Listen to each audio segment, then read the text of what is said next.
Hello everyone, I am the storyteller and I am here to help you today.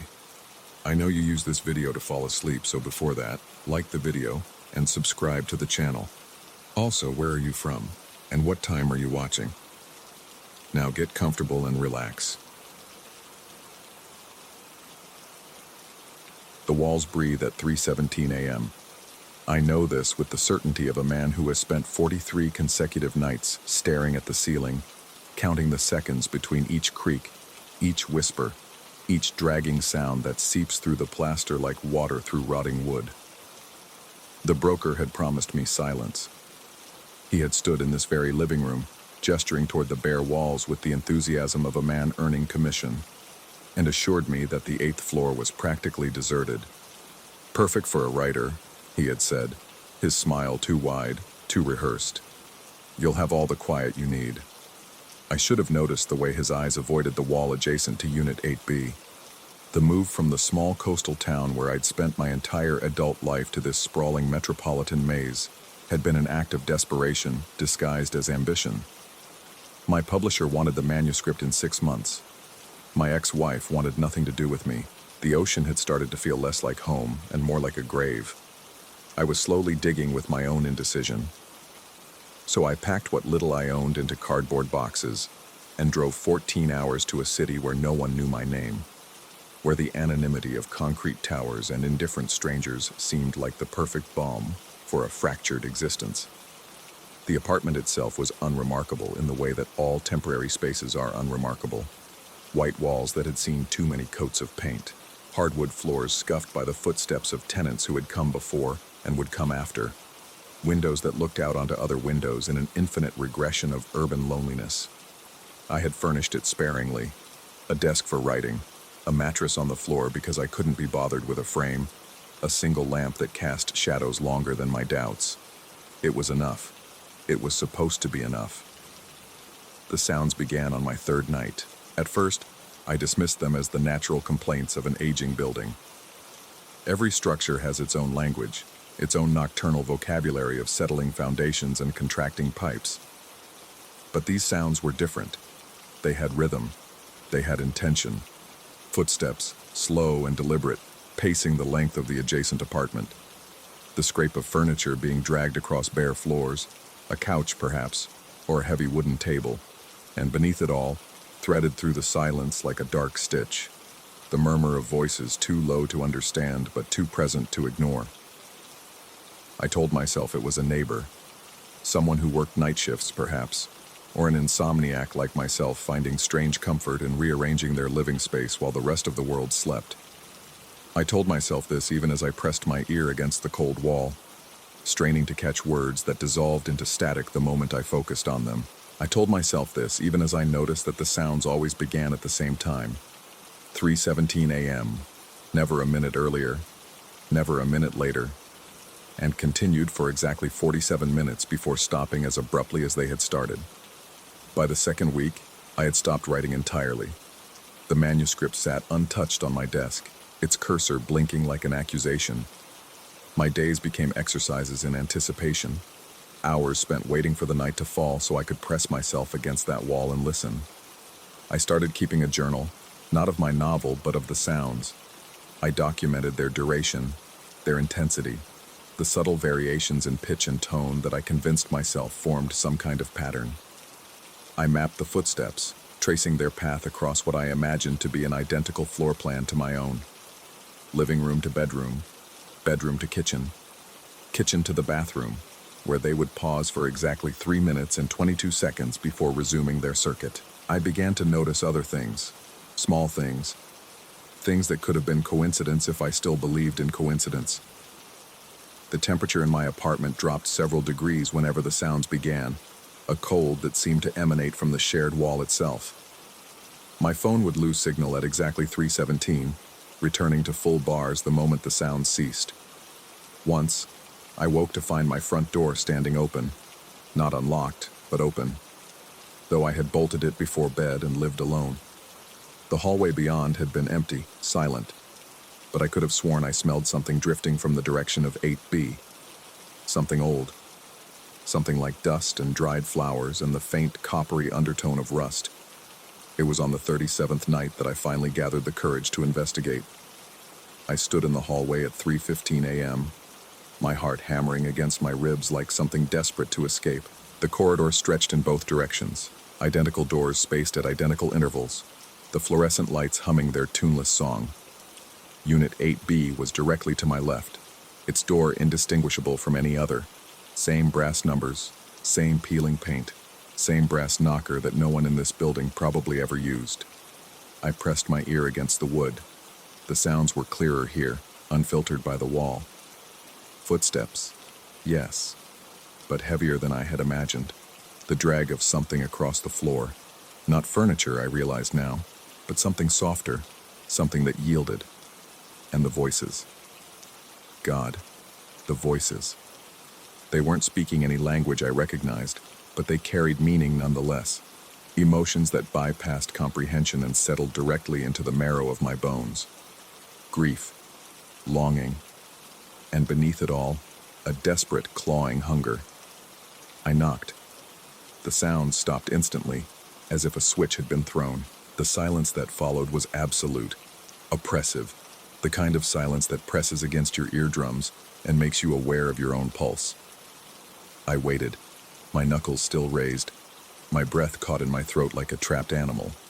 Nothing. I knocked again, louder this time, and called out. I asked if anyone was there. I said I was the neighbor, that I had heard noises, that I wanted to make sure everything was all right. My voice sounded thin and unconvincing even to my own ears. The words of a man who didn't believe what he was saying but felt compelled to say it anyway. Still, nothing. I tried the doorknob. It was cold, not merely cool, but cold, the kind of cold that burns, and it turned easily in my hand.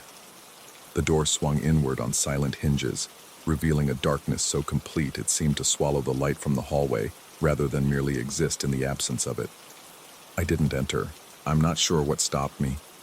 Instinct, perhaps, or the sudden certainty that if I crossed that threshold, I would never truly leave.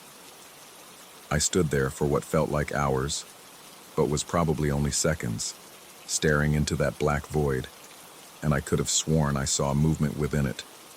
Not walking, not approaching, just shifting, like the darkness itself was breathing.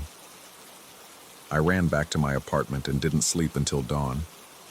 The building superintendent was a heavy-set man with tired eyes and the permanent expression of someone who had heard every complaint imaginable and found them all equally tedious. I found him in the basement the next morning, sorting through maintenance requests with the enthusiasm of a pallbearer. I told him about the sounds. I told him about the footsteps and the dragging and the voices. I told him about the temperature drops and the open door and the darkness that seemed to breathe. He listened without interrupting, his face betraying nothing, and when I finished, he simply sighed and reached for a binder on the shelf behind him. He showed me the building's occupancy records. Unit 8B was listed as vacant. It had been vacant since he started working here 12 years ago. Before that, according to the records, it had been vacant for at least another decade.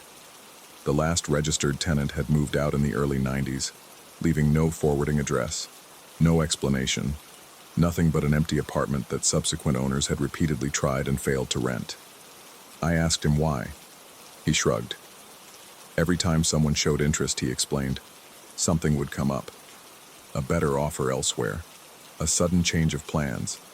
One potential tenant had made it as far as the doorway before backing out, claiming the apartment felt wrong, though he couldn't articulate what he meant by that. After a while, the building management had simply stopped trying.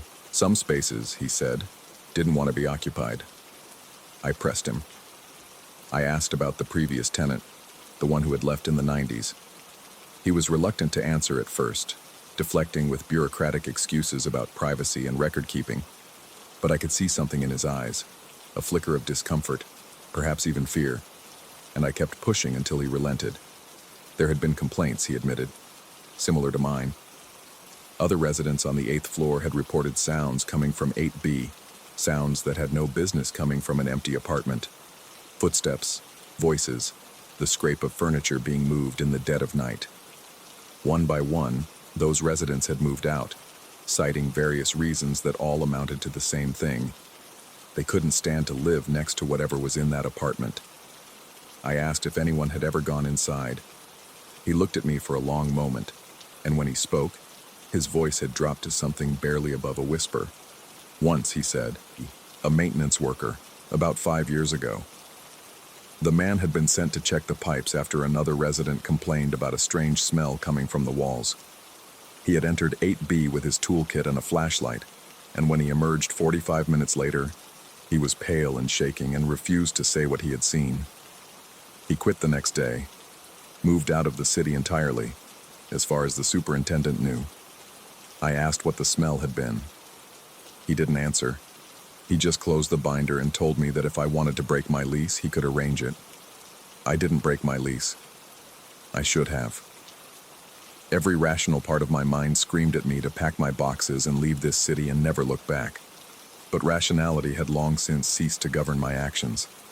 The sounds had become an obsession, a splinter working its way toward my heart, and I couldn't leave without understanding what they were, what they meant, what they wanted.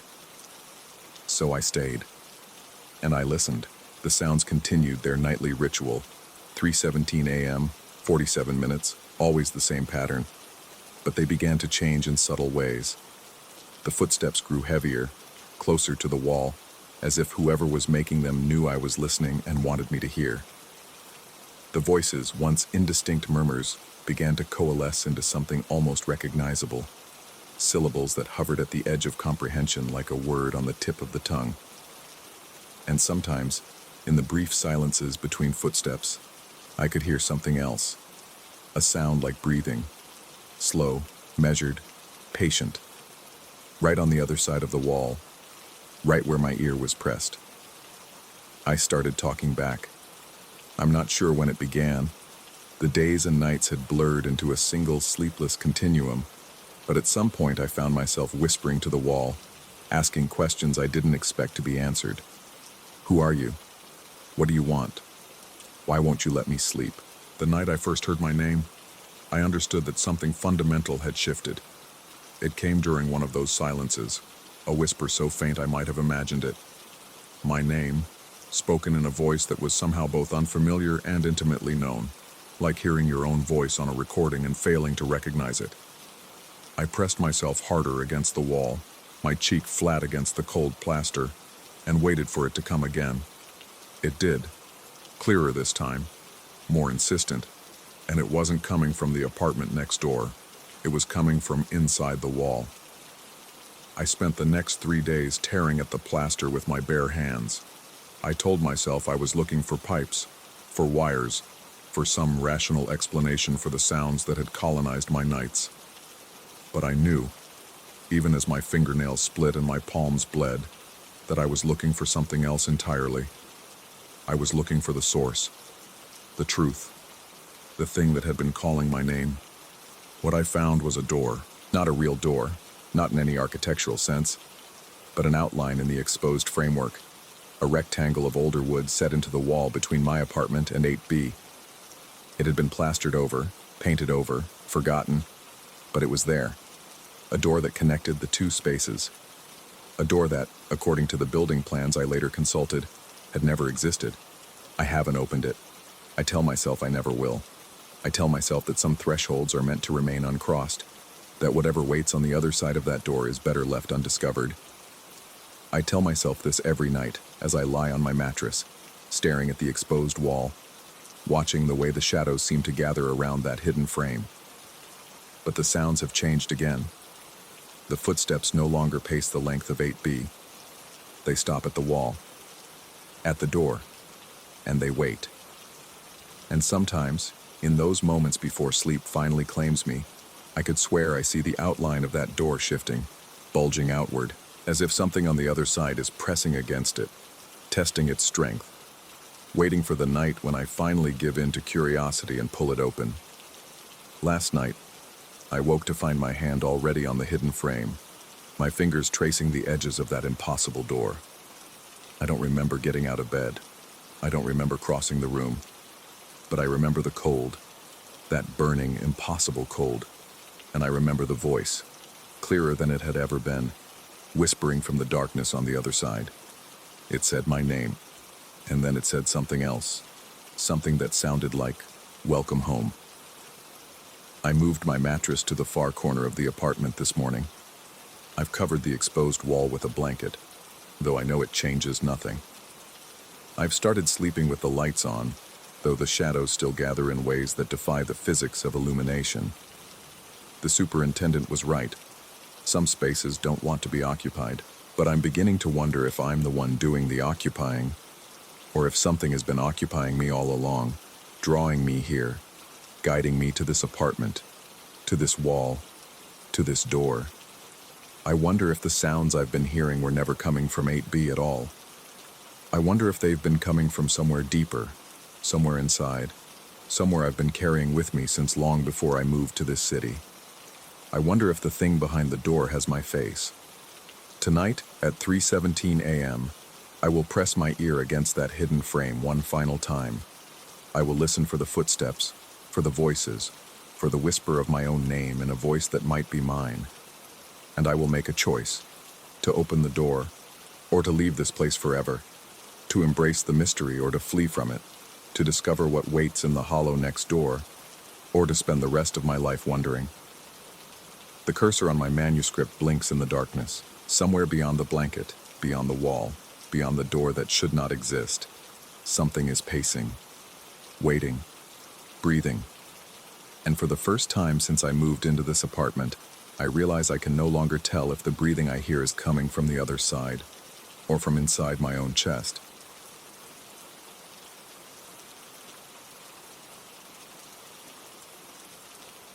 Story 2.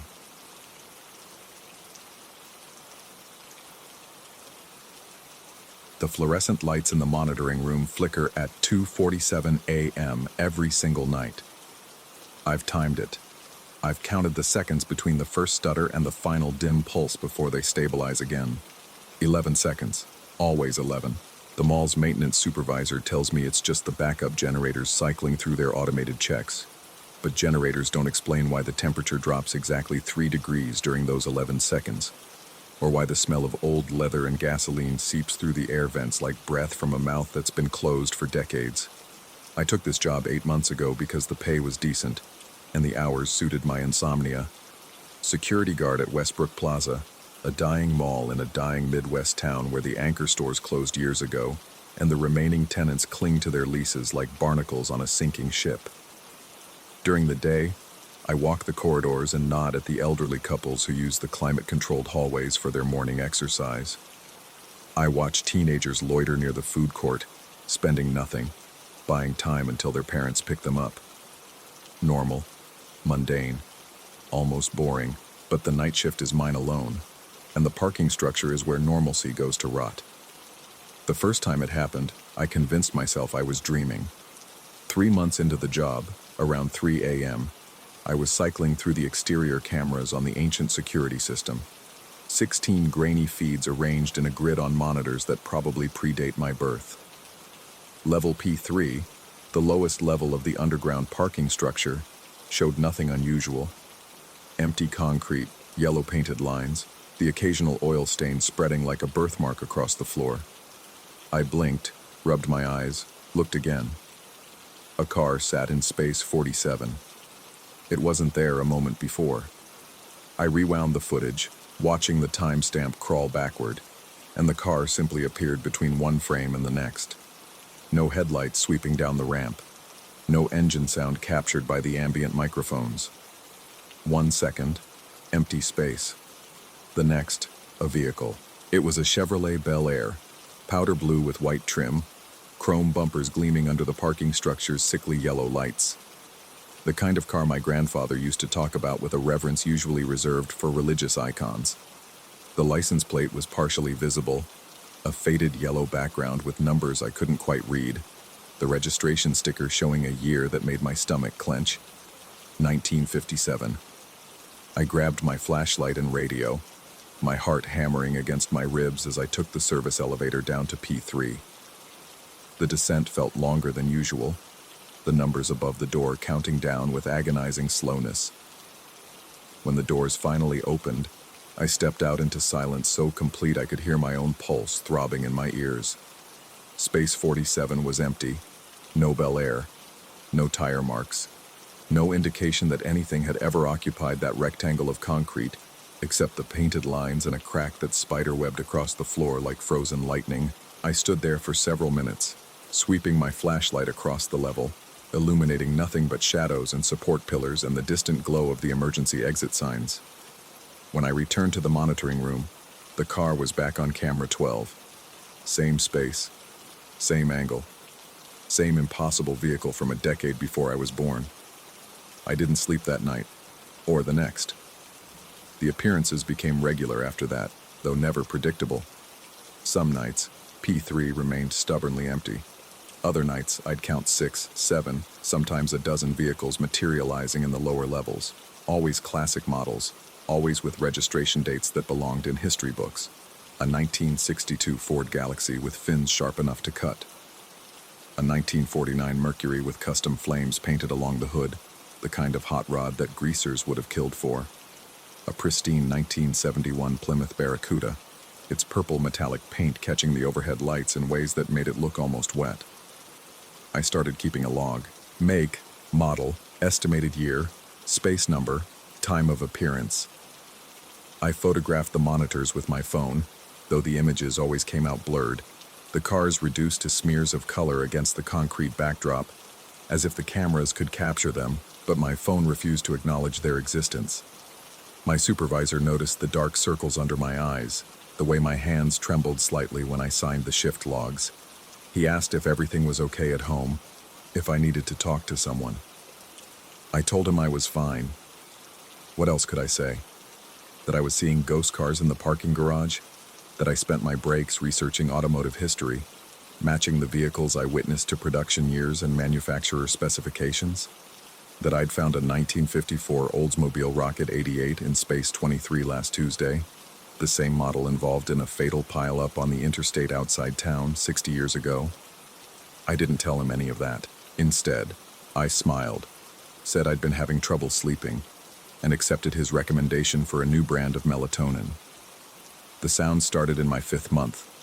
I was making my rounds on P2, the mid-level of the structure, when I heard the first door. A metallic thunk, the unmistakable sound of a car door closing, echoing off the concrete walls and pillars. I spun toward the source, flashlight cutting through the darkness, illuminating nothing but empty spaces and the distant gleam of a fire extinguisher case. Another thunk, closer this time, to my left. I moved toward it, my footsteps too loud in the silence, my breathing ragged and harsh.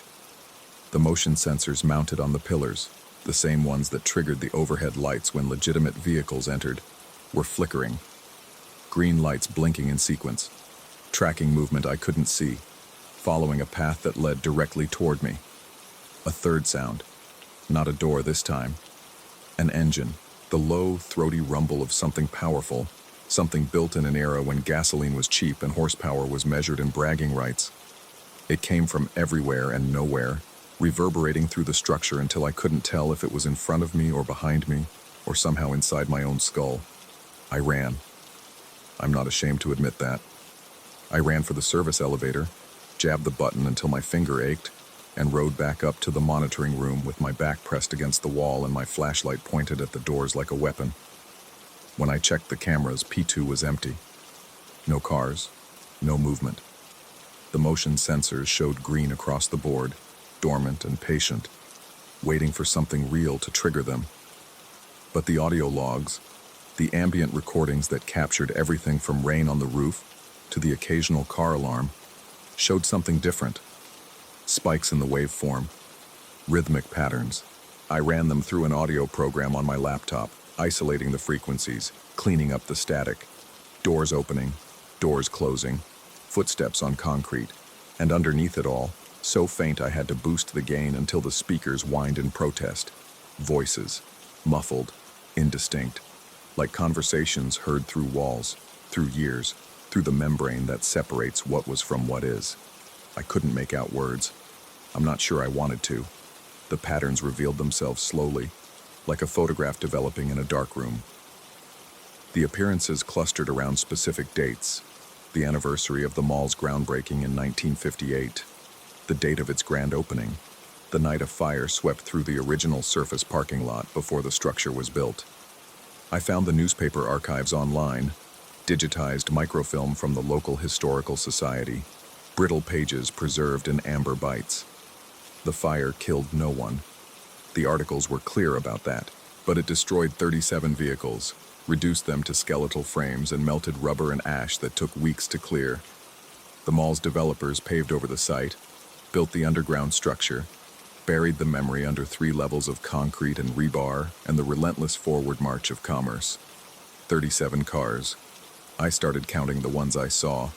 A 1955 Studebaker Commander, a 1958 Edsel Citation, a 1961 Dodge Dart.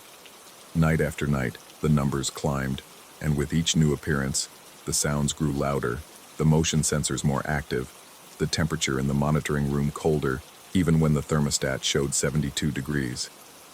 I was at 34 when I first saw the figure. It was a Tuesday, or maybe Wednesday.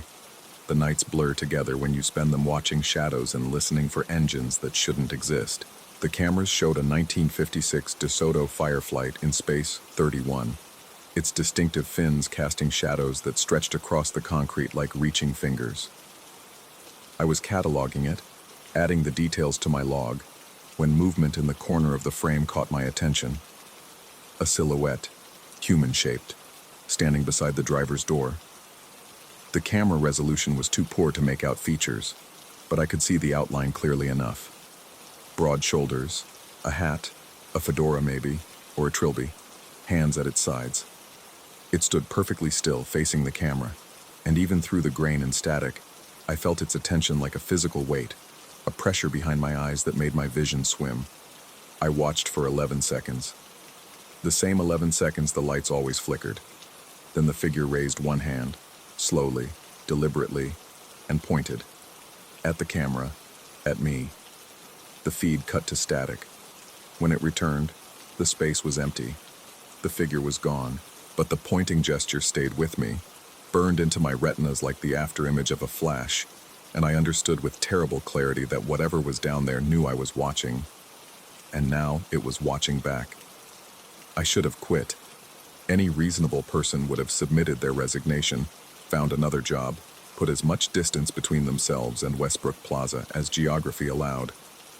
But something kept me coming back, something beyond the paycheck or the routine or the simple inertia of a life without many other options. I needed to know. I needed to understand. The 35th car appeared on a Friday, and when I saw it on the monitors, a 1953 Buick Roadmaster, black as a funeral suit, I didn't hesitate. I grabbed my flashlight, my radio, my phone with its useless camera, and I took the elevator down to P3. The doors opened onto cold, not the chill of underground concrete, not the absence of heating in an empty structure, but cold as a presence, as a thing with mass and intent. My breath fogged in front of my face. Frost crept along the edges of the support pillars, delicate fractals that shouldn't exist in a climate-controlled space. The Buick was there, not on the camera this time. There, in front of me, solid and real and gleaming under the yellow lights. I could see the chrome details, the white wall tires, the dealer badge still affixed to the trunk. I could smell the leather interior through the slightly open window, mixed with cigarette smoke and something else. Something older. Something like earth after rain. I walked toward it. My footsteps echoed, but other footsteps echoed too. Out of sync with mine.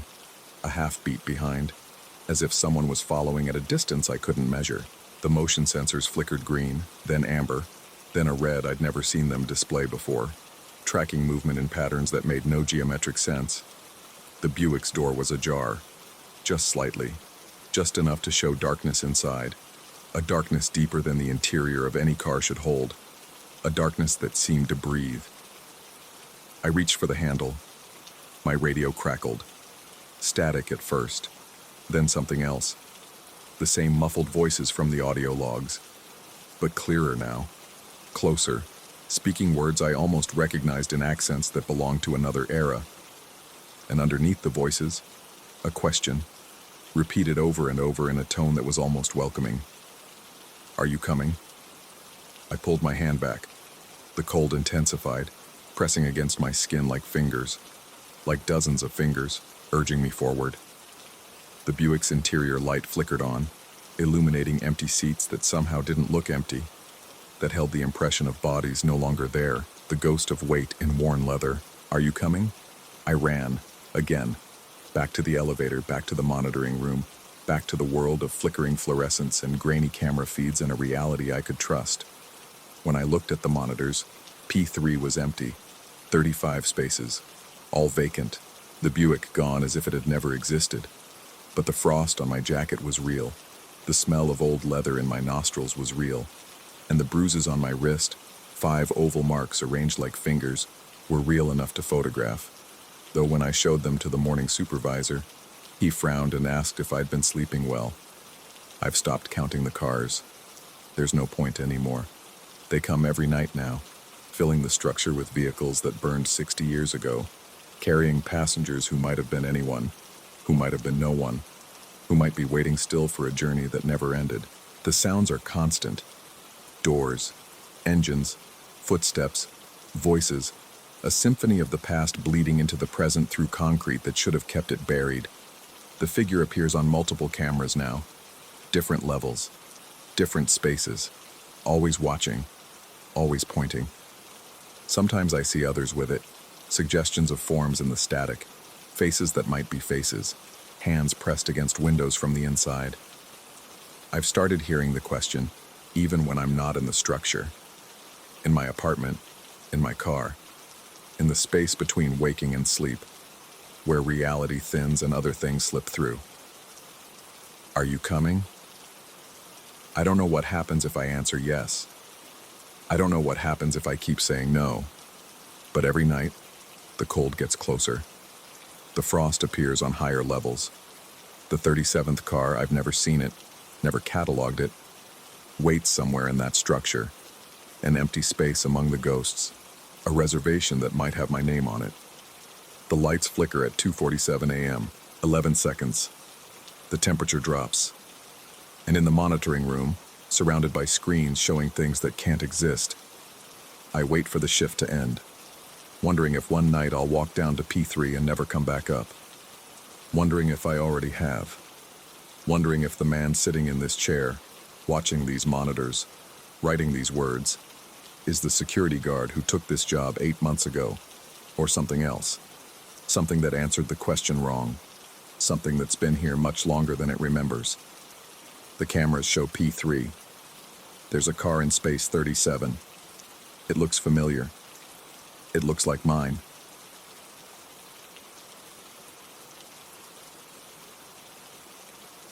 Story 3.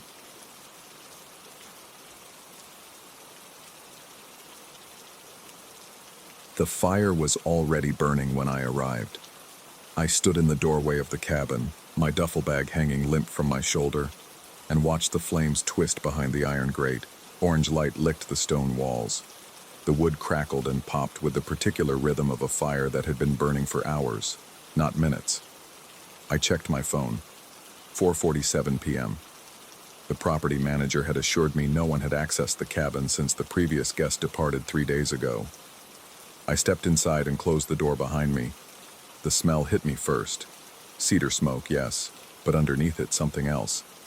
Something floral and faintly chemical, like fabric softener or the lingering ghost of someone's perfume. The kind of smell that clings to spaces where people have lived. The cabin was supposed to have been cleaned, aired out, left sterile and waiting. Instead, it felt inhabited. The bed in the corner had been made with military precision, the white duvet pulled taut, pillows arranged in a careful pyramid. On the kitchen table, 2 plates sat facing each other, flanked by silverware and cloth napkins folded into intricate shapes. Swans, I realized. Someone had folded the napkins into swans. 2 wine glasses caught the firelight and threw it across the ceiling in dancing shards. I set my bag down slowly. Hello? My voice sounded wrong in that space, too loud and too small at the same time. The cabin absorbed it, gave nothing back. I walked to the table and touched one of the plates. Cold. The glasses were empty, but when I lifted one to my nose, I caught the faint sweetness of wine, a residue, a memory. I should have left then. I understand that now, looking back. But exhaustion has a way of dulling instinct, and I had driven 11 hours through rain and mountain roads to reach this place. I had paid for 3 weeks of solitude, 3 weeks away from the wreckage of my life back home, and I was not about to let some quirk of the cleaning service drive me back into the world I'd fled. I told myself the previous guest had set the table. I told myself the fire was some kind of automated system, a timer I hadn't been informed about. I told myself the smell was just the cabin's natural scent, accumulated over years of visitors. I told myself these things as I unpacked my bag, as I heated a can of soup on the propane stove, as I ate alone at a table set for 2. That first night, I slept poorly. The bed was too soft, the silence too complete. Several times I woke to the sensation of being watched, that primitive tickle at the base of the skull that our ancestors developed to survive predators in the dark. Each time I opened my eyes to find the cabin empty, the fire reduced to embers, shadows pooling in the corners like spilled ink. Around 3 a.m, I heard footsteps on the porch. I lay rigid beneath the duvet, listening. The sound was unmistakable, the creak of weight on old wood, the measured pace of someone walking. Back and forth, a patient patrol. I counted the steps. 14 one way, 14 back, 14 one way, 14 back. The rhythm never varied, never paused, never acknowledged that someone inside might be listening. I did not get up to investigate. I told myself it was an animal, a deer perhaps, or a raccoon exploring the porch. I told myself this even though no animal walks with such metronomic precision, such deliberate calm. I lay there until dawn began to gray the windows, and at some point during those endless hours the footsteps stopped. I cannot tell you when. My memory of that night has a quality of broken film, frames missing, the narrative jumping forward without my consent. The first hike seemed to help. I spent 4 hours climbing a trail that wound through pine forest and emerged above the tree line, where the world became rock and sky, and the cabin was invisible far below. The air was cold and clean, and for the first time since arriving, I felt the knots in my shoulders begin to loosen. I sat on a boulder and ate a sandwich, watching hawks ride thermals in lazy spirals. I thought about my apartment back in the city, the boxes I'd left half-packed, the phone calls I'd stopped returning. I thought about starting over, about the possibility of becoming someone new in this high, thin air. By the time I descended, the sun was low and golden, turning the forest into a cathedral of light. I felt good, tired, but good. The kind of tired that promises deep, dreamless sleep. The cabin door was standing open. I stopped at the edge of the clearing, my heart suddenly loud in my ears. I was certain I had closed it, locked it, checked the lock twice before leaving. A habit, a compulsion. I always check locks twice.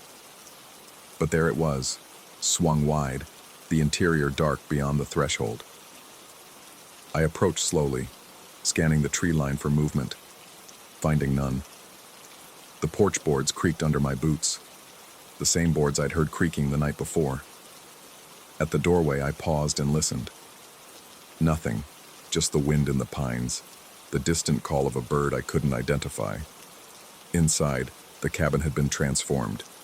Fresh towels were stacked on the bathroom shelf. I had brought my own, hadn't asked for any. The bed had been remade in different sheets, a deep burgundy I didn't recognize.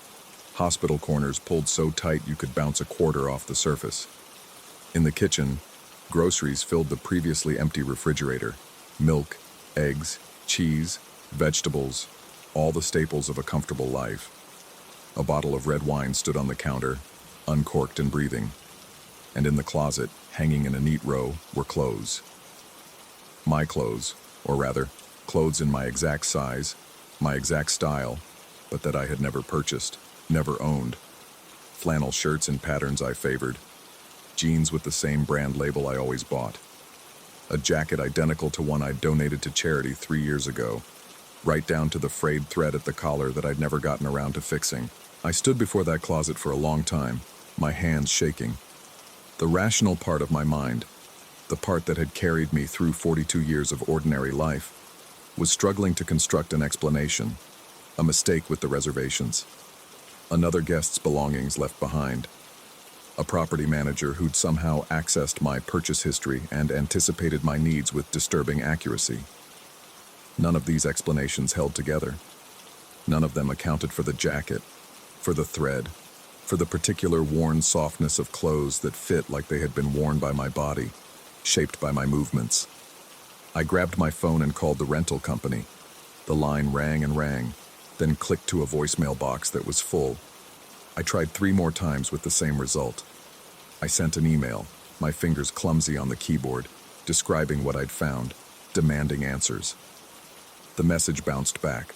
Address not recognized. That night, I did not sleep at all. The photographs appeared on the 3rd day. I had left the cabin again, driven by an urge to escape those walls, that watching silence. I hiked farther than before, pushed myself until my legs burned and my lungs ached, trying to outrun the creeping dread that had settled into my bones. The forest offered no answers, only the indifferent beauty of a world that existed without reference to human fear. When I returned, the photographs were waiting. They were arranged on the mantel above the fireplace, a gallery of framed images that had not existed that morning. I approached them the way one approaches a snake, slowly, obliquely, ready to recoil.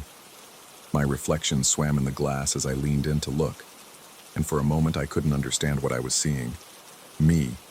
Every photograph showed me, but not in any place I recognized, not in any moment I remembered. Me standing on a beach I had never visited, waves crashing white behind me, my face turned toward a sun I had never felt. Me sitting at a cafe table in what looked like Europe, a cappuccino in my hand, laughing at something outside the frame.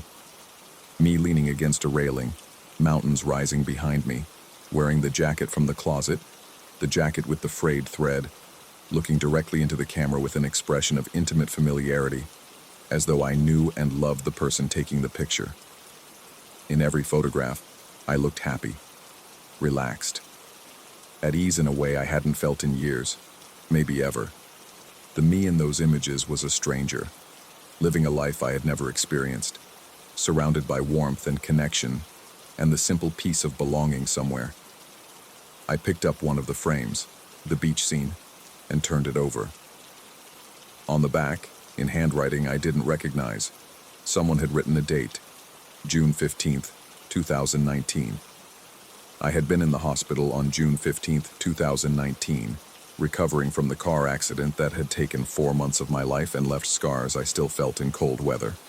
I had been nowhere near a beach. I had been learning to walk again, struggling to remember the names of people who claimed to love me. The frame slipped from my fingers and shattered on the floor. I left the glass where it fell and searched the cabin.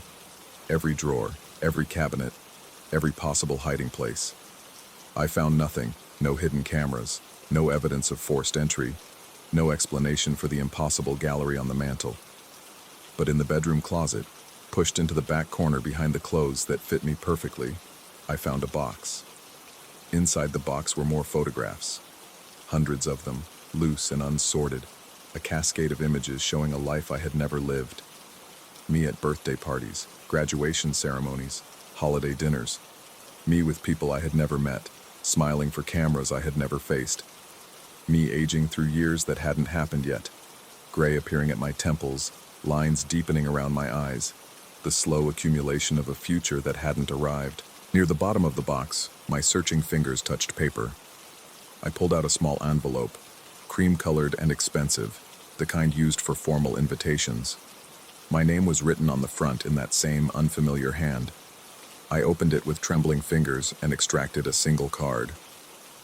"We've been waiting so long for you to finally come home." I stopped hiking after that.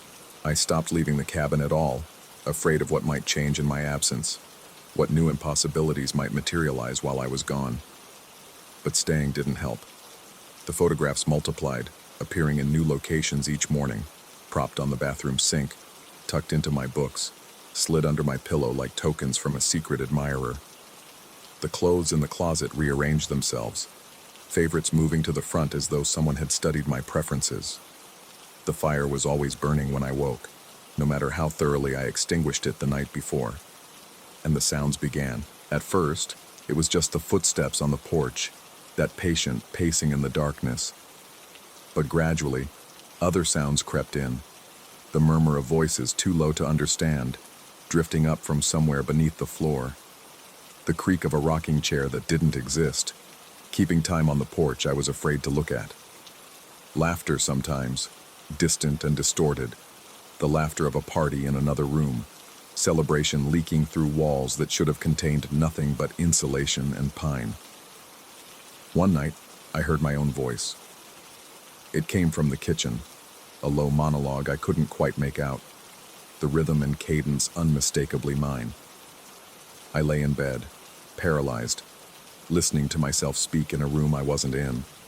The voice was telling a story, something about a trip, a memory, the comfortable rambling of someone at ease with their audience. Occasionally, another voice responded, also too quiet to decipher, but warm, familiar, the voice of someone who knew me well. I pressed my hands over my ears, but I could still hear it.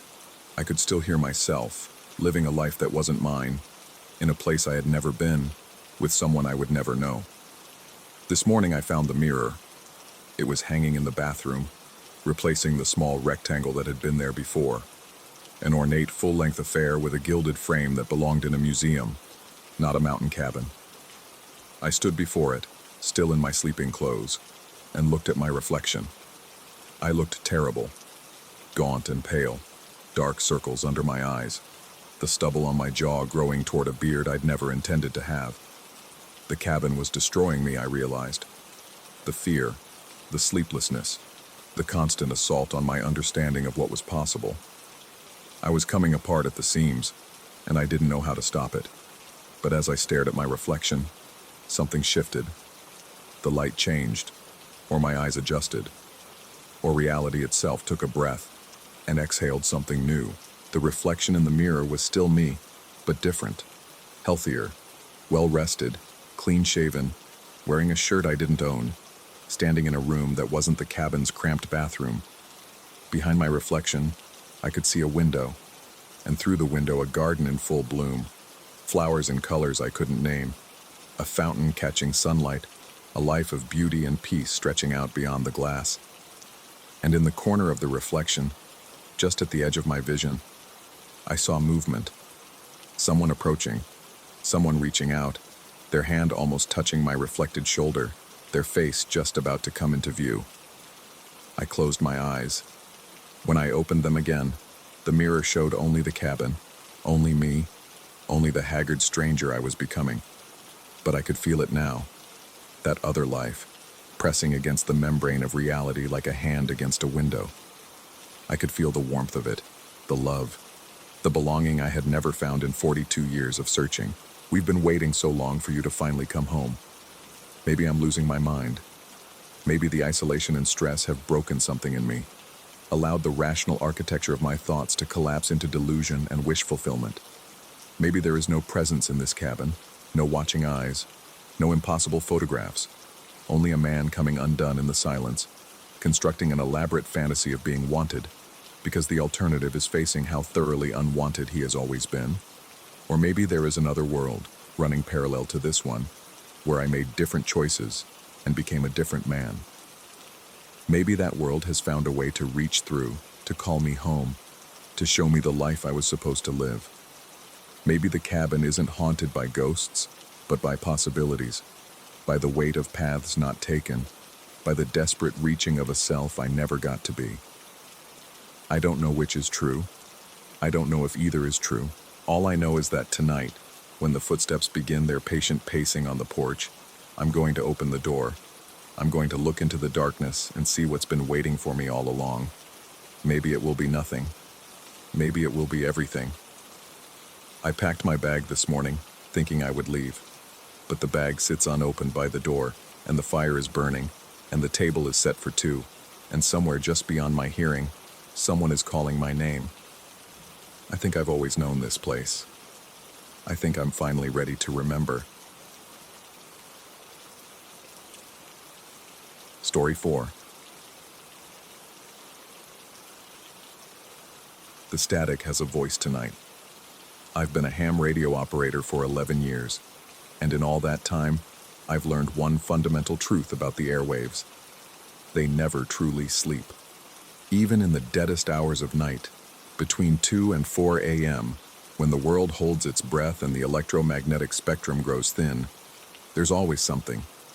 Distant maritime signals bouncing off the ionosphere, truckers on long hauls through empty highways, the occasional insomniac broadcasting poetry into the void. But tonight on frequency 7.215 megahertz, a band that should be nothing but cosmic noise, there is a voice, and it knows my name. I need to explain what I mean by dead frequency. Every amateur radio operator has their hunting grounds, the bands they return to night after night like fishermen to familiar waters.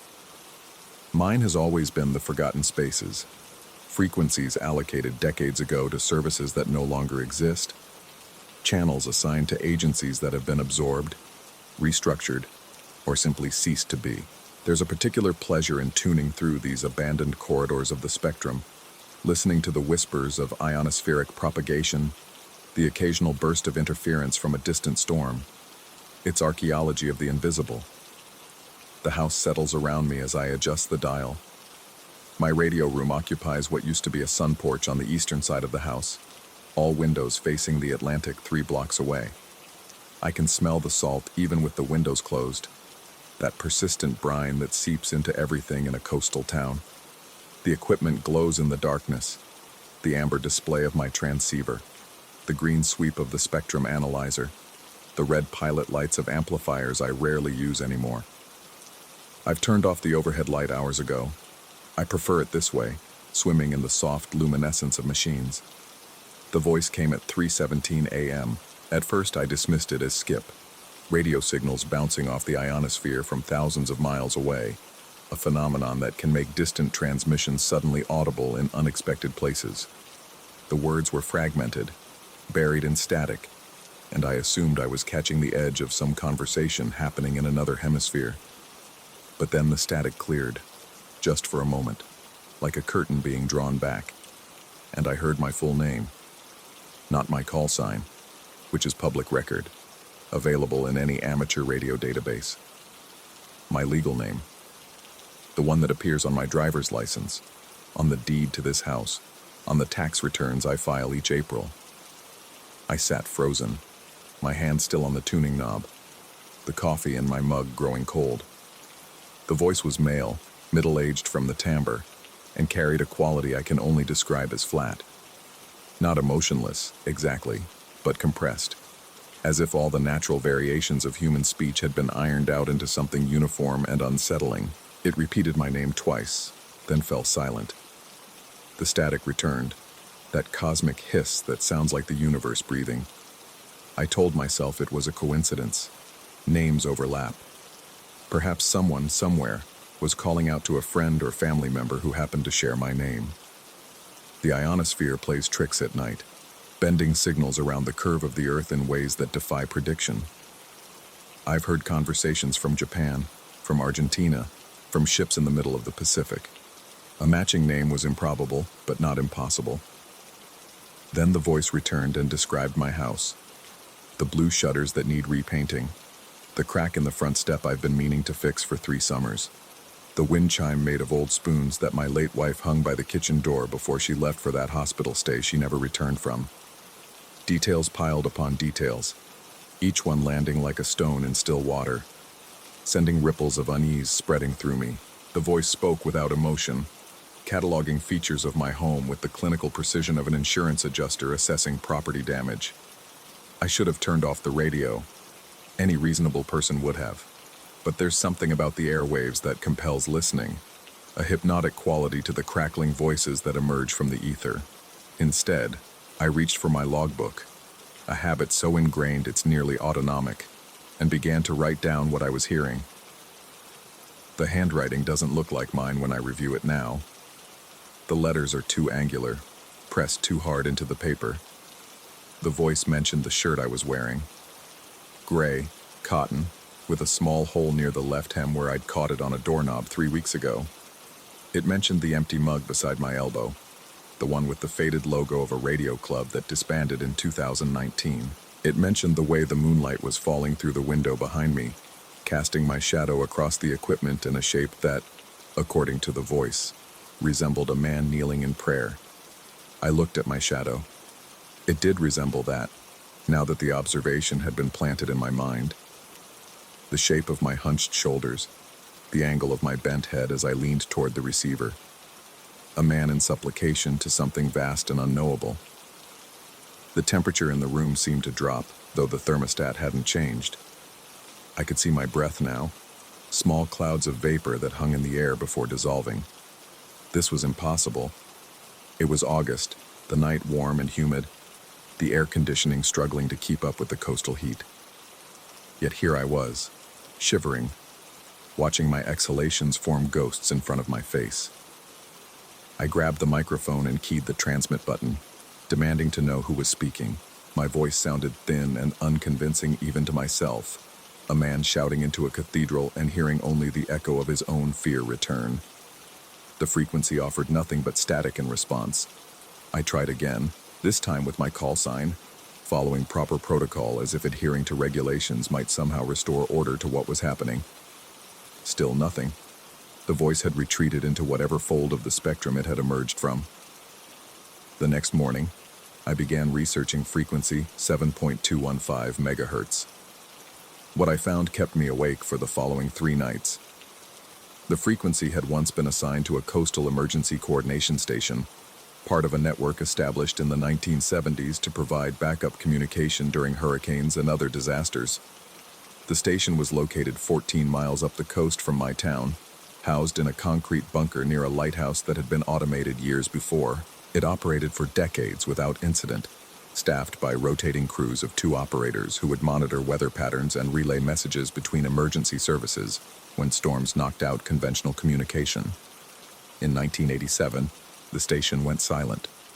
According to the official records, newspaper archives digitized and buried in the back pages of library databases, there was an incident during a September storm. The details were frustratingly vague. One operator was found wandering the beach the next morning, hypothermic and incoherent, speaking in a language no one could identify. The other was never found. The station was decommissioned immediately, its equipment removed, its frequency reassigned and then forgotten, as technology advanced and rendered such installations obsolete. I drove out there on the 3rd day, telling myself I was simply indulging curiosity. The bunker was still standing, though the door had been welded shut decades ago, and the concrete walls were now canvases for faded graffiti. The lighthouse beside it was automated, its beams sweeping mechanically across waters that had claimed countless ships over the centuries. I walked the perimeter of the bunker, photographing the structure with my phone, feeling absurdly like a detective in a mystery I didn't understand. That night, the voice returned. It commented on my visit. It described the route I had taken, the songs I had listened to on the car radio, the way I had paused at a gas station to buy a bottle of water that I'd forgotten in the cup holder. It knew that I had touched the bunker's wall, running my palm across the rough concrete, as if expecting to feel something thrumming beneath the surface. It knew I had looked up at the lighthouse beam and thought of my wife, of the way she used to say that lighthouses were the loneliest buildings in the world. I found myself responding out loud, not into the microphone, but to the room itself, asking questions that dissolved into the static without acknowledgement. Who are you? How do you know these things? What do you want?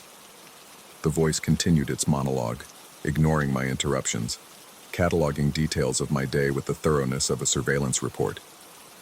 Then it said something that made me stop breathing. It described a dream I'd had the night before, a dream I hadn't told anyone about because there was no one left in my life to tell. My wife in a small boat, rowing away from shore, her back to me as I called her name. The water smooth as glass, the sky a color that doesn't exist in waking life. She never turned around, just kept rowing toward a horizon that receded with each stroke, maintaining the distance between us no matter how loudly I screamed. No one could know that. No surveillance technology, no hacked device. No amount of observation could extract the contents of a sleeping mind. Yet the voice knew. It knew, and it kept talking, moving from the dream to my childhood, to memories I hadn't thought about in decades, to moments of private shame and secret joy that had never been spoken aloud. I began to question my sanity. This is, I've since learned, a predictable response to impossible phenomena. The mind, confronted with information it cannot process, turns inward, seeking explanations in malfunction rather than mystery. I considered the medications I take. Nothing that should cause hallucinations, but chemistry is complex and individual. I considered stress, grief, the loneliness of a widower approaching 60 in a house too large for one person. I considered the possibility that I had simply imagined the voice, that the static I was hearing was being shaped by a mind desperate for connection into words that weren't really there. But the logbook remained, pages of transcription in my own increasingly unsteady hand, documenting conversations that couldn't have happened. I began recording the frequency, running digital captures throughout the night, even when I wasn't listening. The recordings showed nothing but static. Whatever the voice was, it existed only in real time, only for my ears, refusing to leave evidence of itself behind. A week passed. I stopped sleeping properly, which is to say I stopped sleeping at all. I would doze in the chair beside the radio, snapping awake at the slightest variation in the static, certain the voice was about to speak again. My appetite disappeared. I stopped answering phone calls from the few acquaintances I maintained. The house took on a quality of suspension, as if it too were waiting for something to happen. The voice began appearing on other frequencies. At first it was only adjacent bands, close enough that I could rationalize it as signal bleed. Then it spread further, emerging from frequencies it had no business occupying, interrupting maritime weather broadcasts and distant shortwave stations with my name, my address, descriptions of what I was doing at that exact moment. I would spin the dial desperately, searching for silence, and everywhere I landed, the voice would find me, patient and persistent, speaking in that flat tone that made my skin crawl. I've started to see patterns I'm not sure are real. The way the light falls through my windows now seems deliberate, arranged, as if the sun itself were participating in whatever surveillance has targeted me. I catch glimpses of figures at the edges of my vision, shapes that dissolve when I turn to look directly at them. The walls of my radio room have developed a quality I can only describe as attentive, as if the structure itself were listening. Last night, the voice told me something new. It said that frequency 7.215 megahertz was never truly dead. It said that the operator who disappeared in 1987 had discovered what the voice called the other spectrum, a band that exists beneath or alongside or within the electromagnetic frequencies we know, carrying transmissions that were never meant for human reception. It said that by listening so intently to dead frequencies, I had made myself audible to things that live in the static. It said they were grateful to finally have someone to talk to. I don't know what to believe anymore. The rational part of my mind, the part that spent 4 decades as an engineer, that understands signal propagation and radio physics and the explainable mechanics of electromagnetic radiation, insists that none of this is possible. Voices require sources. Information requires observation. The dead don't broadcast and the airwaves don't remember. But another part of me, the part that has always been drawn to the forgotten frequencies and abandoned channels, whispers that rationality is just another kind of static, that there are more things in the spectrum than are dreamt of in our technical manuals, that my wife might be out there somewhere, rowing toward a horizon I could reach if I just found the right frequency. I'm writing this account because I need something solid, something external to my own increasingly unreliable perception. The voice has gone quiet for the past 6 hours, the longest silence since this began, and I don't know if that means it's over or if it's merely gathering itself for something more. The radio beside me hums with potential energy. The dial glows amber in the darkness. Somewhere in the static, something is waiting. I should turn it off. I should walk away from this room, from this hobby that has consumed my nights for over a decade. I should sell the equipment, fill the silence with television noise and internet distractions, become a normal person who doesn't spend the small hours listening to the universe breathe. But I won't. Because 3 nights ago, Buried in the static between the voices' transmissions, I heard something else. Just for a moment. Just a fragment. My wife's voice, calling my name from very far away. And tonight, I'm going to find her frequency. Story 5. The house exhaled when I first stepped inside. A long, settling groan that traveled through the floorboards and up through my legs like a warning I chose to ignore. I had found the listing online, buried deep in a forum for people seeking cheap rural rentals. The photographs showed a 2-story Victorian with peeling white paint and a wraparound porch that sagged in the middle like a tired smile. The rent was absurdly low. The landlord, an elderly woman who lived 3 towns over, had been eager, perhaps too eager, to hand over the keys. She mentioned something about the previous tenant leaving suddenly, mid-lease, but I was too desperate to ask questions. My divorce had gutted my finances, and my therapist had suggested a change of scenery might help with what she delicately called my intrusive thought patterns. Small town, fresh start, quiet life. The realtor's promises echoed in my mind as I stood in the foyer that first evening, watching dust motes drift through slanted October light. The house smelled of old wood and something else, something faintly organic, like soil after rain, or meat left too long in a warm room. I told myself it was just the mustiness of a place that had sat empty. I told myself a lot of things in those early days. The first week passed without incident. I unpacked my boxes, arranged my modest furniture, and began establishing the routines my therapist had recommended. Morning coffee on the porch, afternoon walks through the town's 3-block downtown, evening reading by the fireplace I was too nervous to actually light. The locals were pleasant but distant, offering tight smiles and short conversations that always seemed to end abruptly, as if they were late for appointments they couldn't name. I discovered the door on my 8th day. I had been searching for the circuit breaker after a power surge knocked out the lights in the kitchen. My flashlight beam swept across the hallway beneath the stairs, illuminating a section of wall I had somehow never noticed, or perhaps had noticed and immediately forgotten, the way the mind sometimes refuses to register things it finds uncomfortable. The door was set deep into the wall, nearly flush with the surrounding wood paneling. It might have been invisible if not for the boards nailed across it, 5 thick planks of unfinished pine, each one secured with what looked like dozens of nails, their heads rusted to the color of dried blood. 3 padlocks hung from hasps bolted directly into the frame, their keyholes clogged with corrosion. I stood there for a long time, my flashlight trembling slightly in my grip. The rational part of my mind offered explanations. Old coal cellar, unsafe structure, previous owner's eccentricity. But something deeper, something that lived in the basement of my own consciousness, recognized the desperate quality of that barricade. This was not a door that had been sealed to keep something out. This was a door that had been sealed to keep something in. I mentioned it to my landlord during our next phone call, keeping my voice carefully casual. There was a pause, just a beat too long, before she responded. "Storage area," she said, structurally unsound. "Best to leave it alone."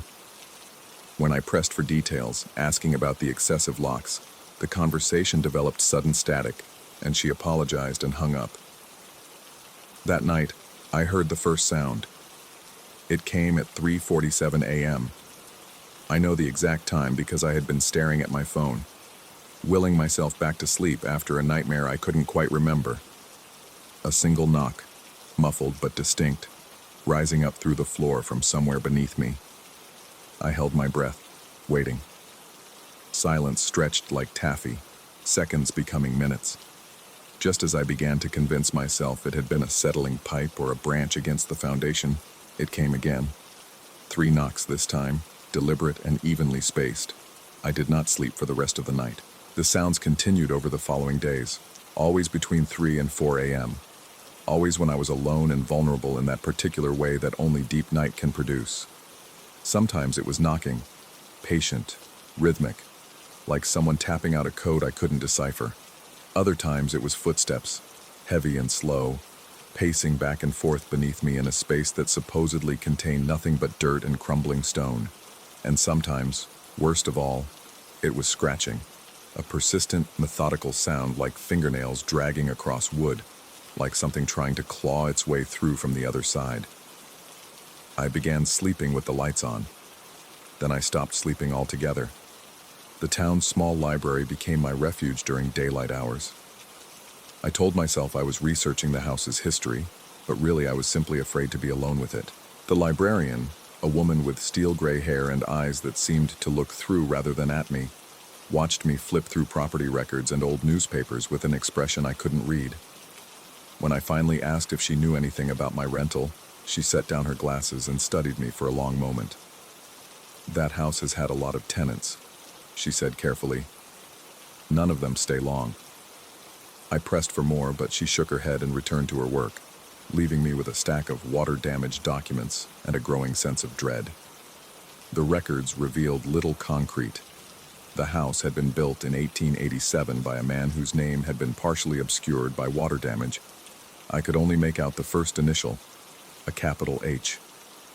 There were references to a domestic tragedy in 1923, but the relevant newspaper pages had been removed, leaving only ragged edges in the bound volume.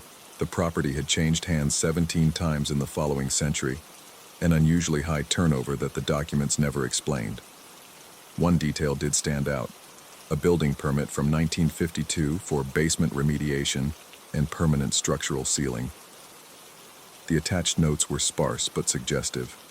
Space to be rendered inaccessible per owner request. Contents to remain undisturbed. Contents. I began to watch the door. Not intentionally at first. I would simply find myself standing in that dim hallway beneath the stairs, my eyes tracing the grain of those rough pine boards, the constellation of nail heads, the dull gleam of the padlocks. The smell was stronger there, that organic undertone I had noticed on my first day. It seemed to pulse from the gaps between the boards like breath, warm and vaguely sweet, and deeply wrong. My therapist, during our video sessions, expressed concern about my fixation. She suggested I was projecting my anxiety onto the house, creating an external threat to distract from my internal turmoil. I nodded and agreed, and scheduled our next appointment, and that night I pressed my ear against the sealed door and listened. The sounds were clearer there, not just knocking and footsteps, but something else, a low, arrhythmic vibration that I felt in my teeth more than heard with my ears. And beneath that, so faint I might have imagined it, a voice.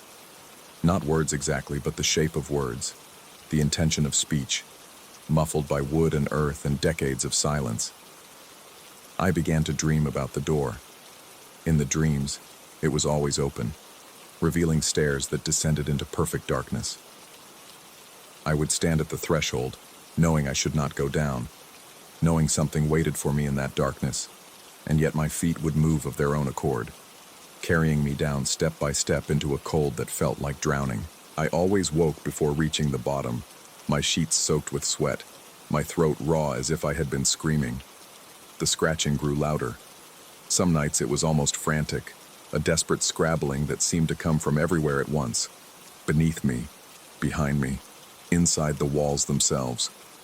I would pace the house with a flashlight, checking corners and closets, finding nothing but shadows and my own reflection in darkened windows, looking back at me with hollow eyes.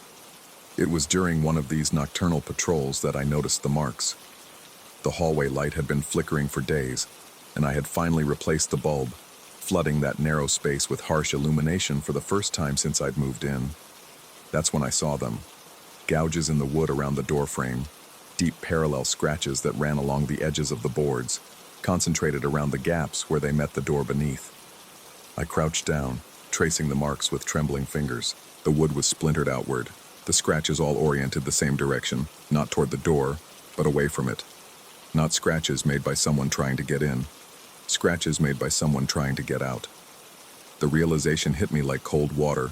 Whoever, whatever, had been sealed behind that door had tried to escape, had clawed at the wood from the inside, had fought against their imprisonment, had left these desperate marks as a record of their struggle, and now, decades later, they were still there, still knocking, still pacing, still trying to be heard.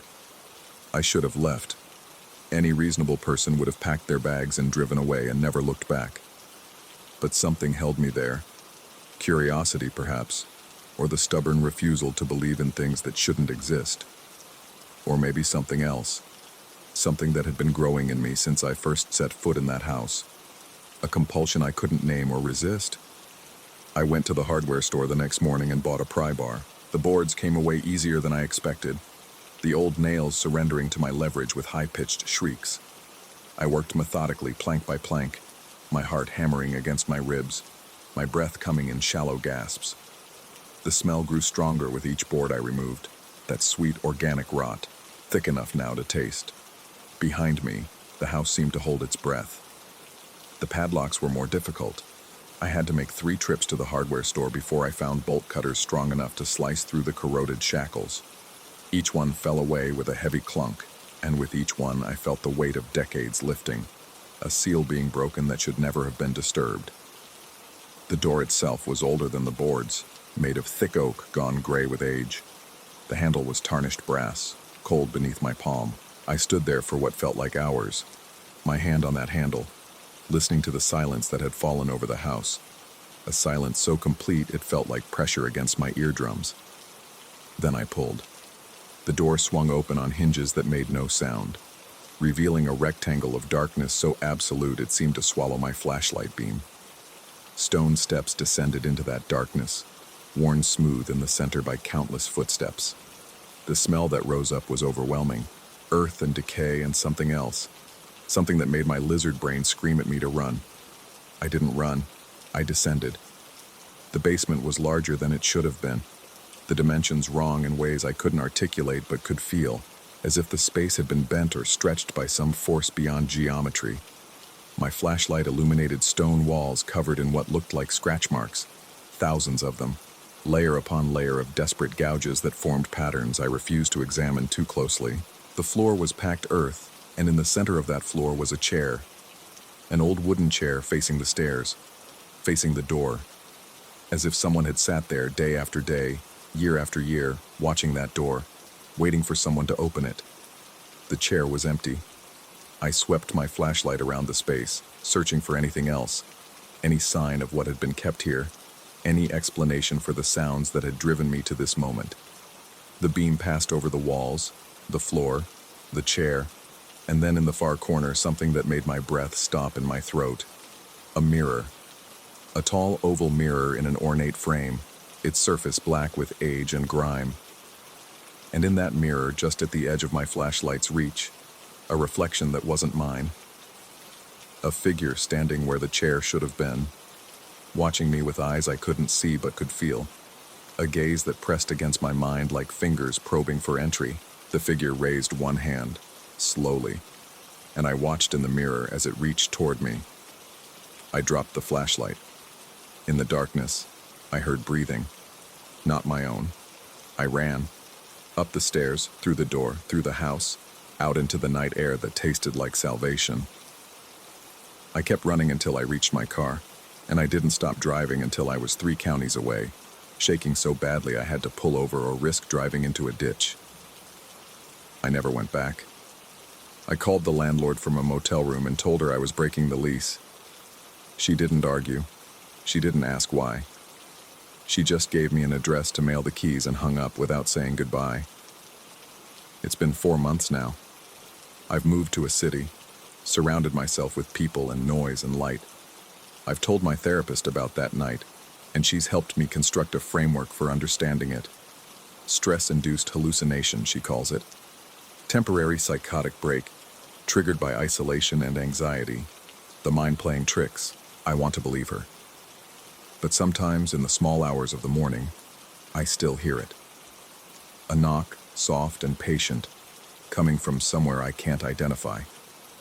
And sometimes, when I pass a mirror in dim light, I see something standing just behind me, a figure that isn't there when I turn around. And sometimes I wonder, did I open that door, or did that door open me? The scratching continues, only now, it seems to come from inside my own skull, like fingernails dragging across the bone, like something trying to claw its way out. I've started sleeping with the lights on again. It doesn't help.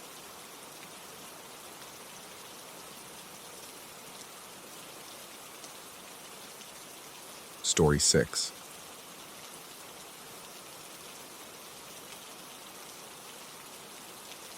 The fluorescent light above the reception desk flickered twice before settling into its usual anemic hum.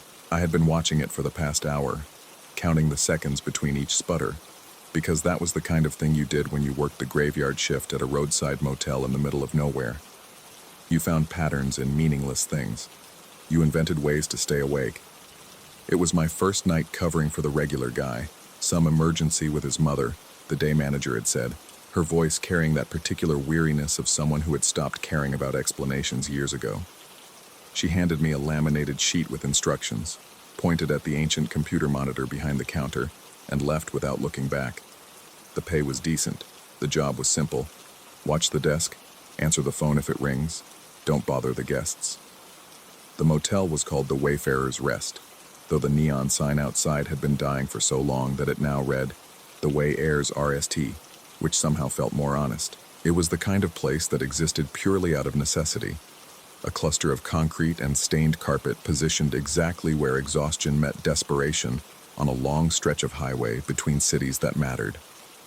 By midnight, I had checked in exactly 2 guests, a truck driver who smelled of diesel and old coffee, and a woman in a business suit who looked like she had been crying recently, but was determined to pretend otherwise. Both took rooms on the 2nd floor. Both disappeared into the elevator without a word beyond the necessary transaction. I spent the next 2 hours reading a paperback I had brought, some thriller that promised twists I could see coming from chapters away. The lobby was quiet except for the hum of the vending machine in the corner and the occasional whisper of cars passing on the highway outside.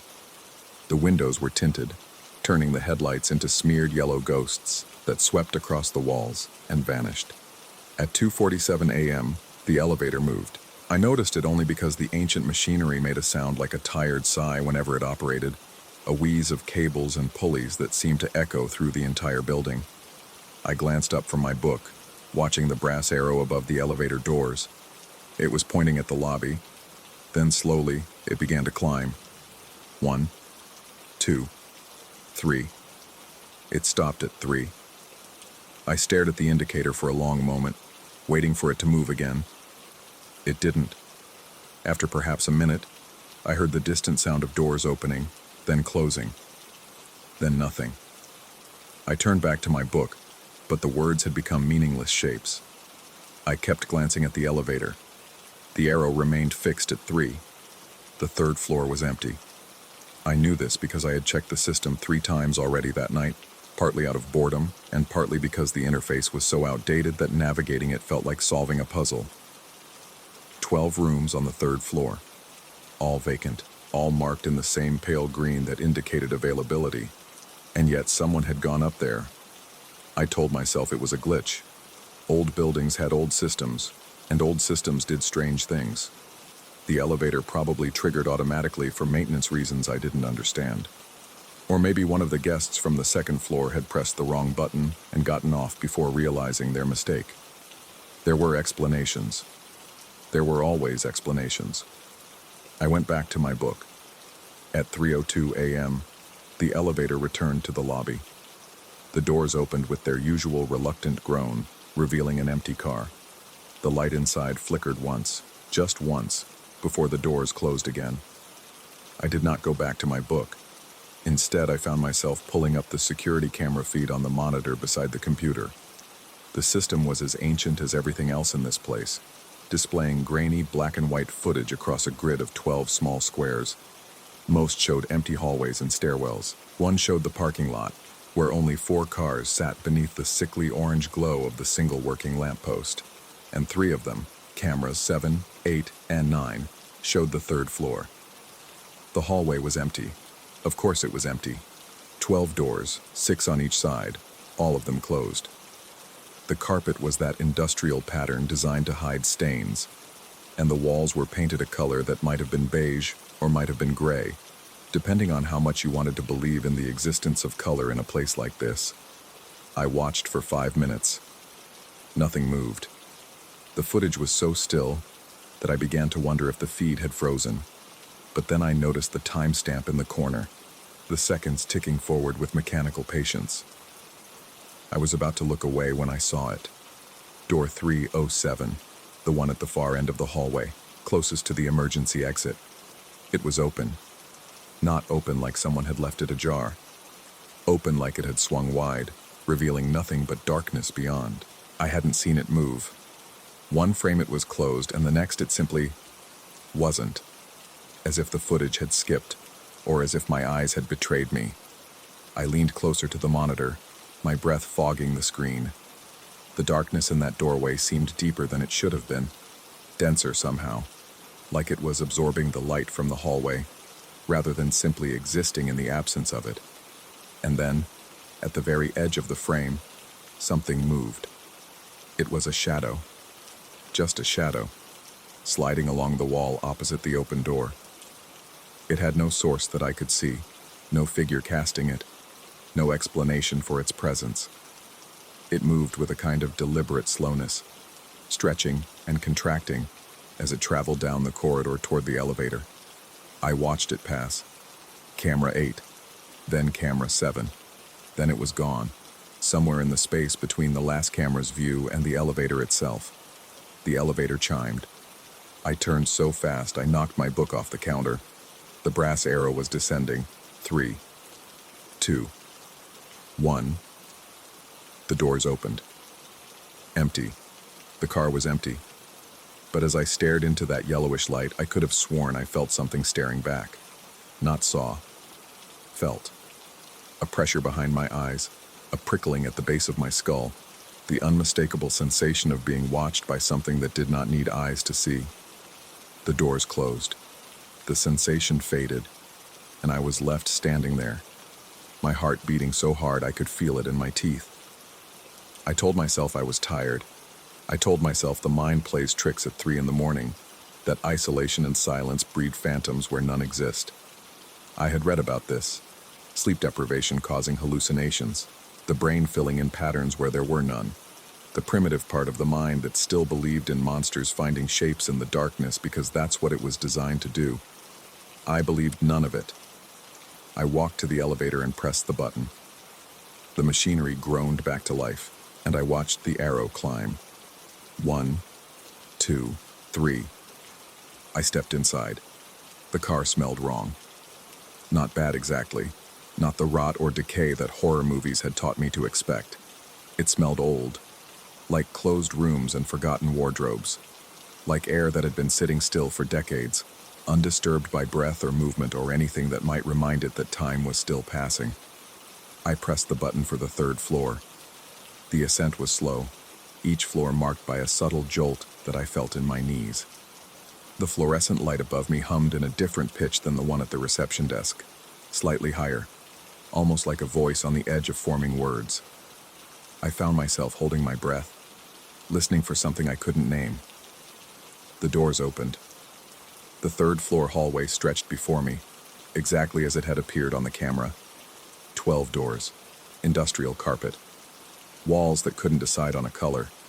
But standing there, in the flesh, I noticed things the camera hadn't shown me. The air was cold, not the pleasant cool of air conditioning, but the damp cold of basements and cellars. The kind of cold that seeped into your bones and made you feel like you were trespassing somewhere you didn't belong. And it was quiet. Too quiet. In the lobby, there had been the hum of machinery, the distant sound of cars, the subtle presence of a world continuing to exist outside. Here, there was nothing.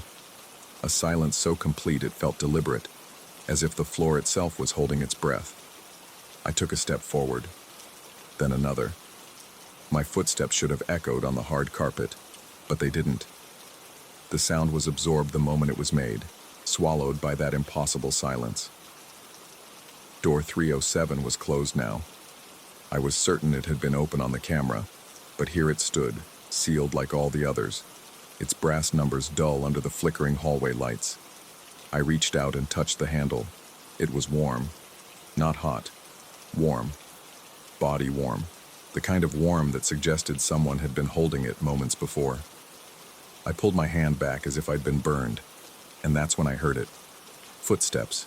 Behind me. I spun around, but the hallway was empty. The footsteps continued, slow, measured, deliberate. But there was no one there. No shadow, no figure. Nothing but the endless stretch of doors and carpet and walls that seemed to be closing in around me. The footsteps stopped directly in front of me. I could feel the presence now, the same pressure I had felt at the elevator, that sensation of being seen by something I couldn't see. The air grew colder. My breath came out in small white clouds, and then, softly, so softly I might have imagined it, I heard a voice. It didn't speak words, not exactly.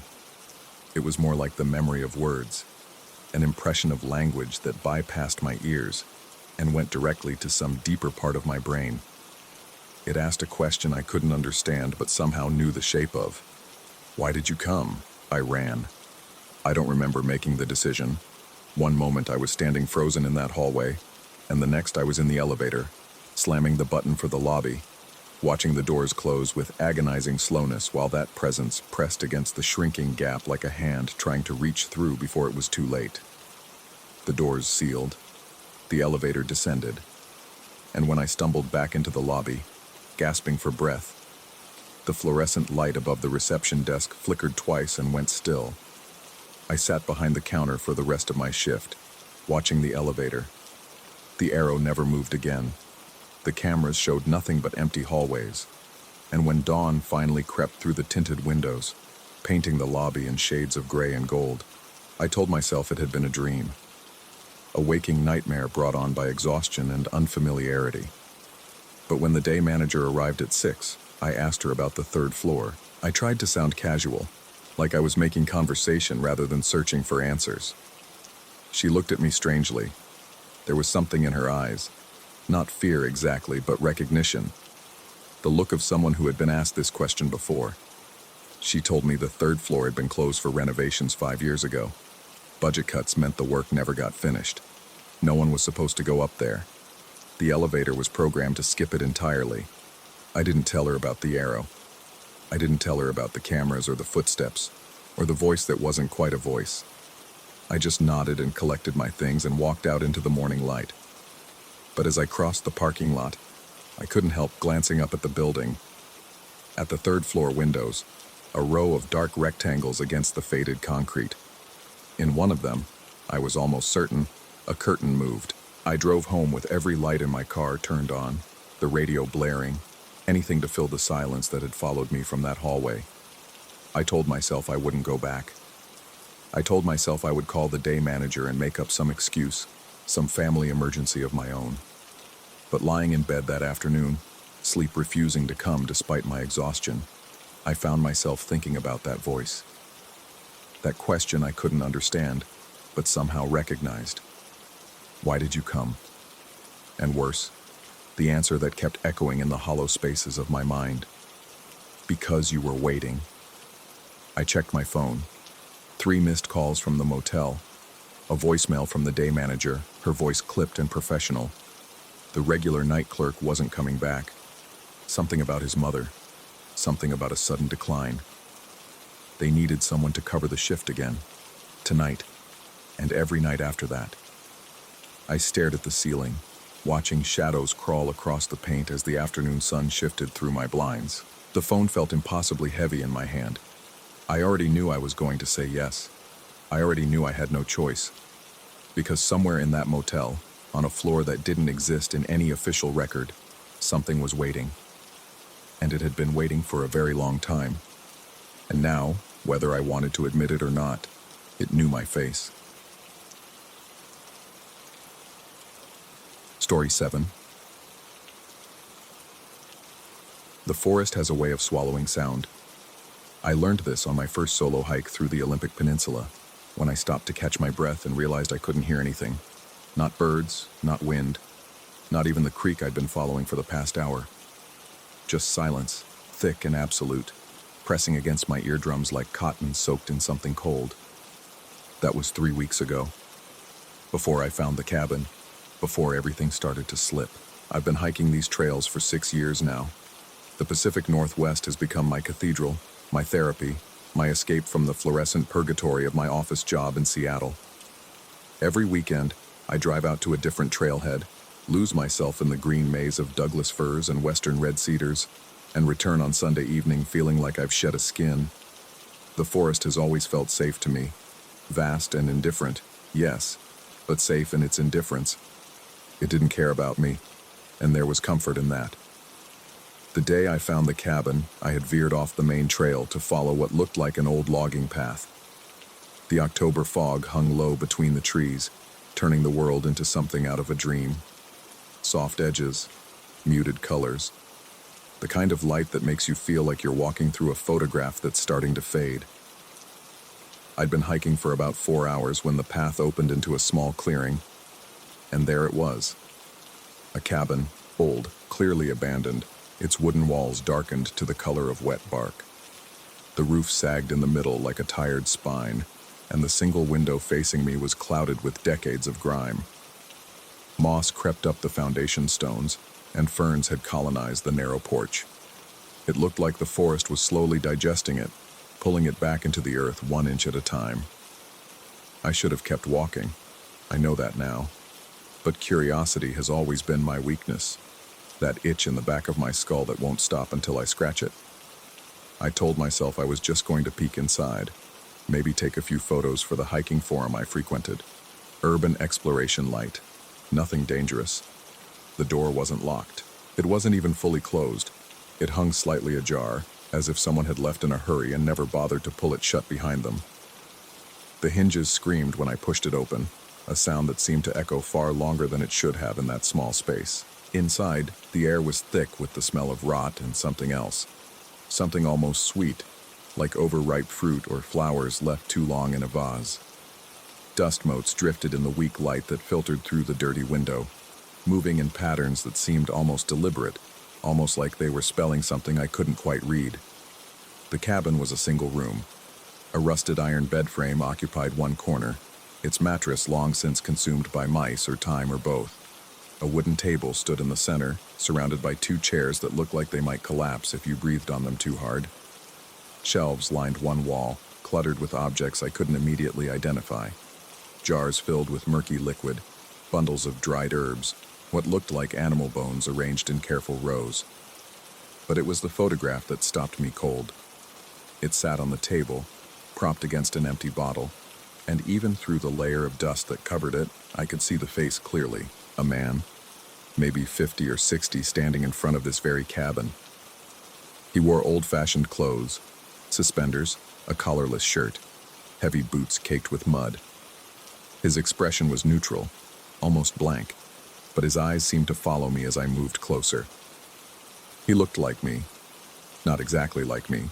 The shape of the jaw was slightly different, the hairline higher, but close enough that it could have been a photograph of my father, or my grandfather, or some distant ancestor I'd never known existed. The resemblance was unsettling in a way I couldn't articulate, like looking into a mirror that was reflecting something from a different angle, a different time. I picked up the photograph, wiped the dust away with my thumb. The man's eyes stared back at me, and for a moment, just a moment, I could have sworn I saw something move in my peripheral vision. Something in the corner of the room, by the bed frame. I spun around, my heart suddenly hammering against my ribs, but there was nothing there, just shadows, just the cabin, holding its breath. I put the photograph back on the table and left. I didn't run exactly, but I walked faster than I needed to, and I didn't stop until I reached the main trail again. By the time I got back to my car, the fog had lifted and the sun was setting behind the mountains, painting the sky in shades of orange and red that should have been beautiful, but somehow just looked like a warning. That night, I couldn't sleep. I lay in bed staring at the ceiling, seeing the man's face every time I closed my eyes. I told myself it was just a coincidence, that faces repeat, that there are only so many ways a human face can be arranged, that I was projecting meaning onto randomness. But the explanation felt hollow, like a lie I was telling myself because the truth was too strange to accept. The next morning, I went back. I'm not sure why. Some part of me needed to see the cabin again, to prove to myself that it was real, that I hadn't imagined it. I brought my GPS this time, marked the coordinates on my phone, Even drew a rough map in my hiking journal. I was going to be scientific about it, rational. I was going to find the cabin, take proper photographs, maybe do some research into the history of the area. There had to be an explanation for the resemblance. An ancestor who'd settled in the region, perhaps. A branch of my family tree I didn't know about. I followed the same route I'd taken the day before, turned off at the same logging path, walked for the same amount of time. The fog was lighter today, and I could see further into the trees, which should have made me feel better but somehow didn't. Everything looked the same ferns, the same fallen logs, the same carpet of brown needles under my feet, but something felt different. The silence was deeper, more intentional, like the forest was holding its breath, waiting to see what I would do. The GPS showed I was at the exact coordinates where I'd marked the cabin. I checked twice, 3 times, turning in slow circles as I stared at the screen. The numbers didn't change. I was standing in the right place. But there was no cabin, just trees, ferns, the same endless green that surrounded me on all sides, unbroken and utterly ordinary.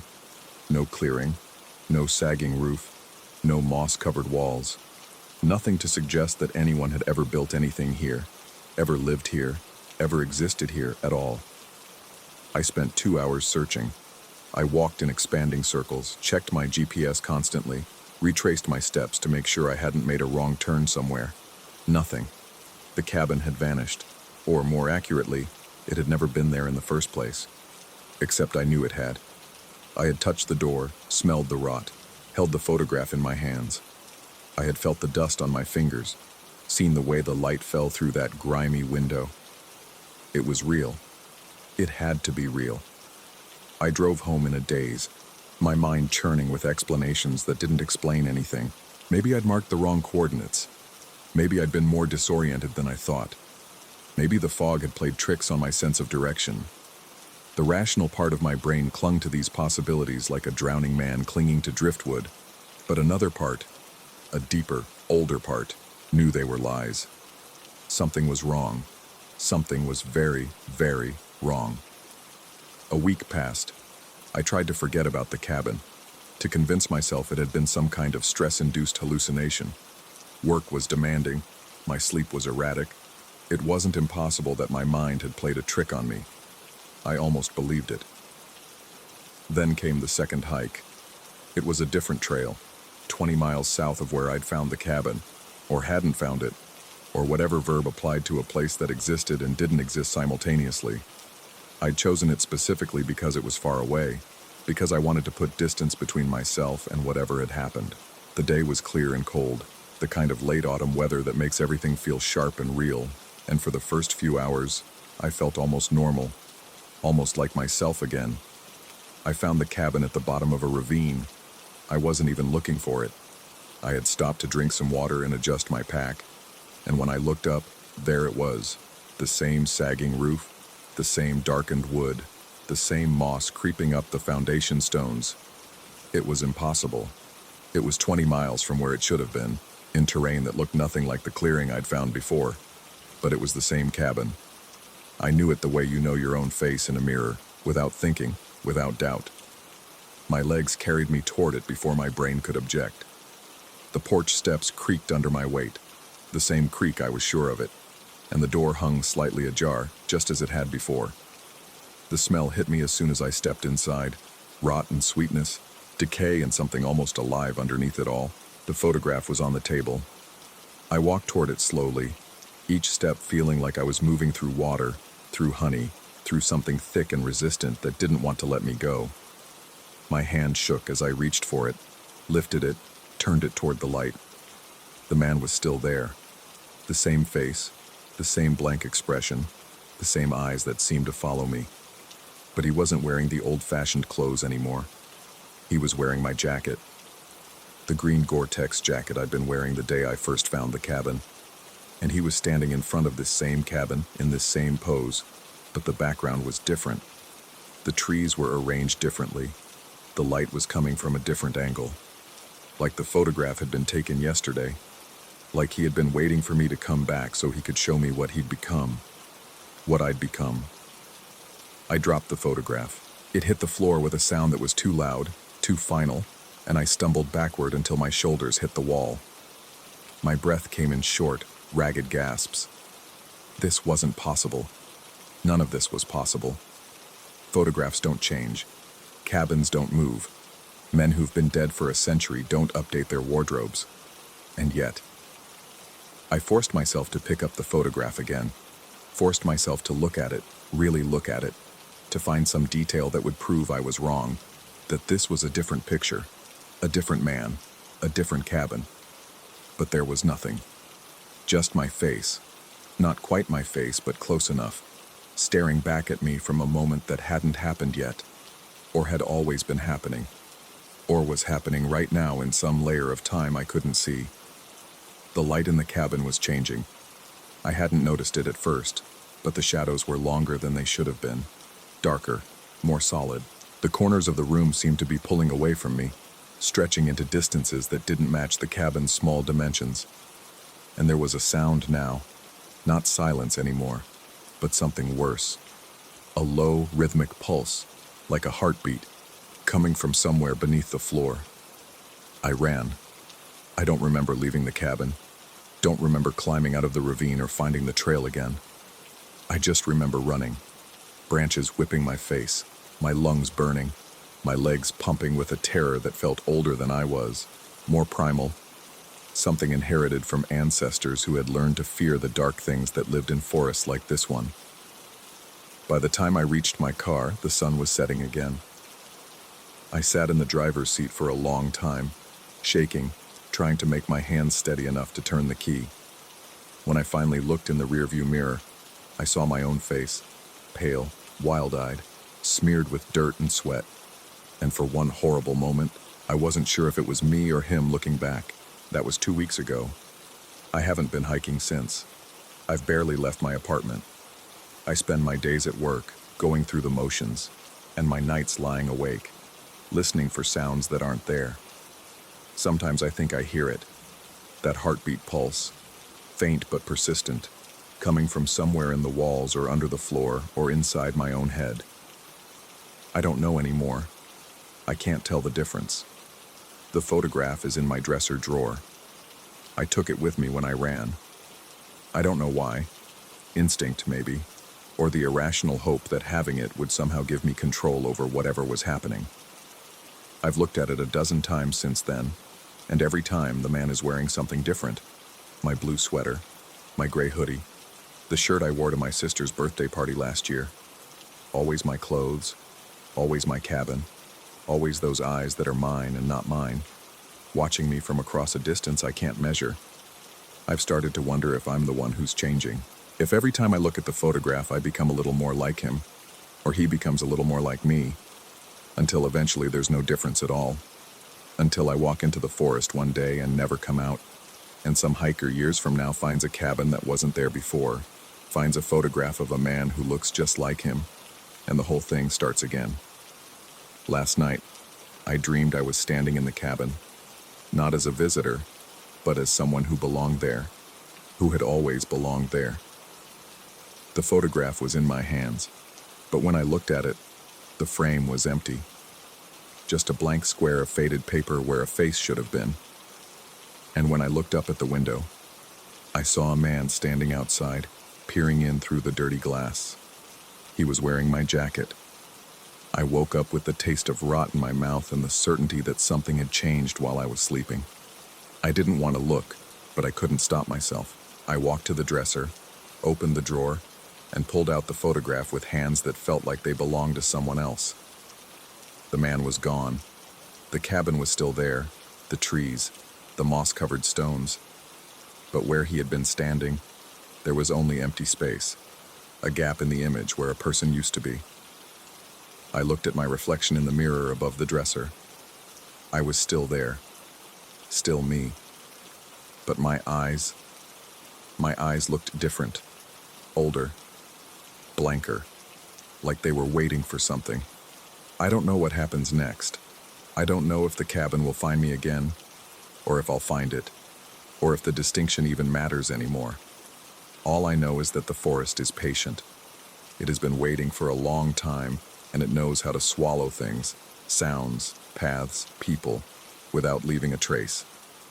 Sometimes I think I can feel it watching me, even here, even in my apartment in the middle of the city. Sometimes I think I can hear that heartbeat pulse in the silence between traffic sounds, in the spaces between my own thoughts. And sometimes, late at night, when the city goes quiet and the darkness presses against my window like something trying to get in, I think I understand what the photograph has been trying to tell me all along. I'm not becoming him. I already was.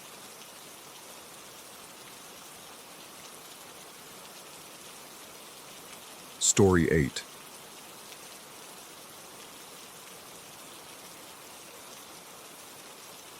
The first thing I noticed about the mansion wasn't its size or its age or the way ivy had consumed the eastern wall like a slow green fire.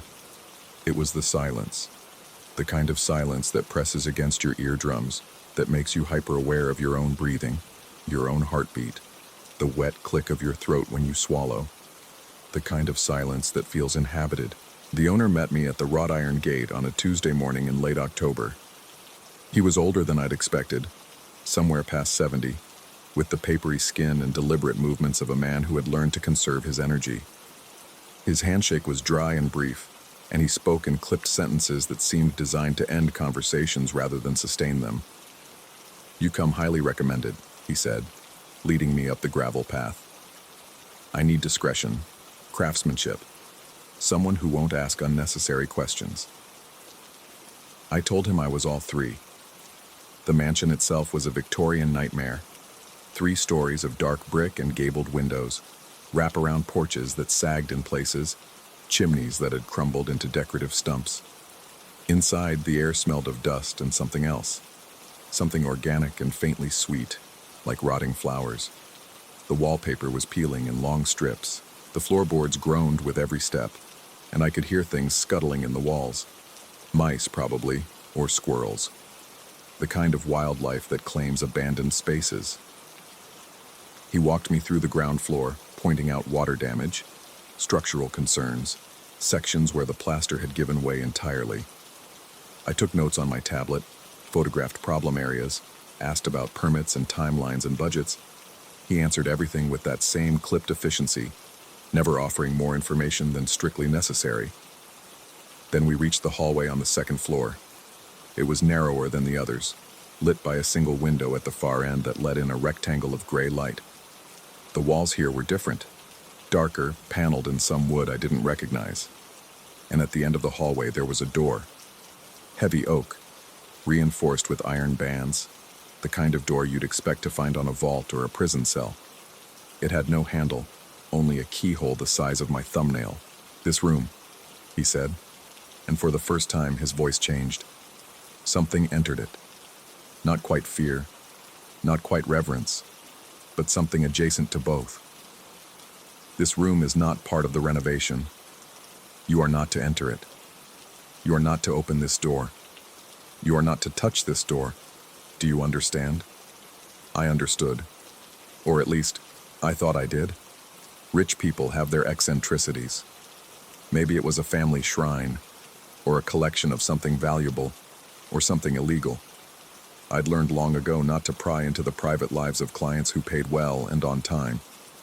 Whatever was behind that door was none of my business. "Of course," I said. "I'll stay away." He held my gaze for a long moment, searching for something in my face. Then he nodded, once, and led me back downstairs. For the first 3 weeks, I kept my word. The work was demanding, stripping walls, reinforcing beams, replacing sections of the roof that had rotted through.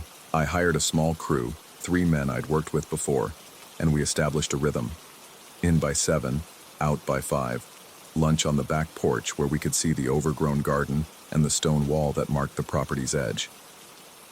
The owner was rarely present. He lived in the guest house behind the main building, and I'd sometimes see his silhouette in the window at night, standing motionless, watching the mansion as if waiting for something. But I thought about the room. I thought about it while I was measuring crown molding and patching cracks in the ceiling. I thought about it while I was eating lunch, while I was driving home, while I was lying in bed trying to fall asleep. The door appeared in my dreams, heavy and dark and somehow breathing, the keyhole like a pupil dilating in the shadows. I'd wake with the sensation of being watched, that prickling awareness along the back of my neck, and I'd lie there in the darkness listening to the ordinary sounds of my apartment and trying to convince myself that it was nothing. Just a room, just a door, just a strange old man with strange old money and strange old secrets. On the 23rd day, the crew found a problem with the electrical system in the second-floor hallway. The wiring was ancient, cloth-wrapped copper that had been chewed through in places, a fire waiting to happen.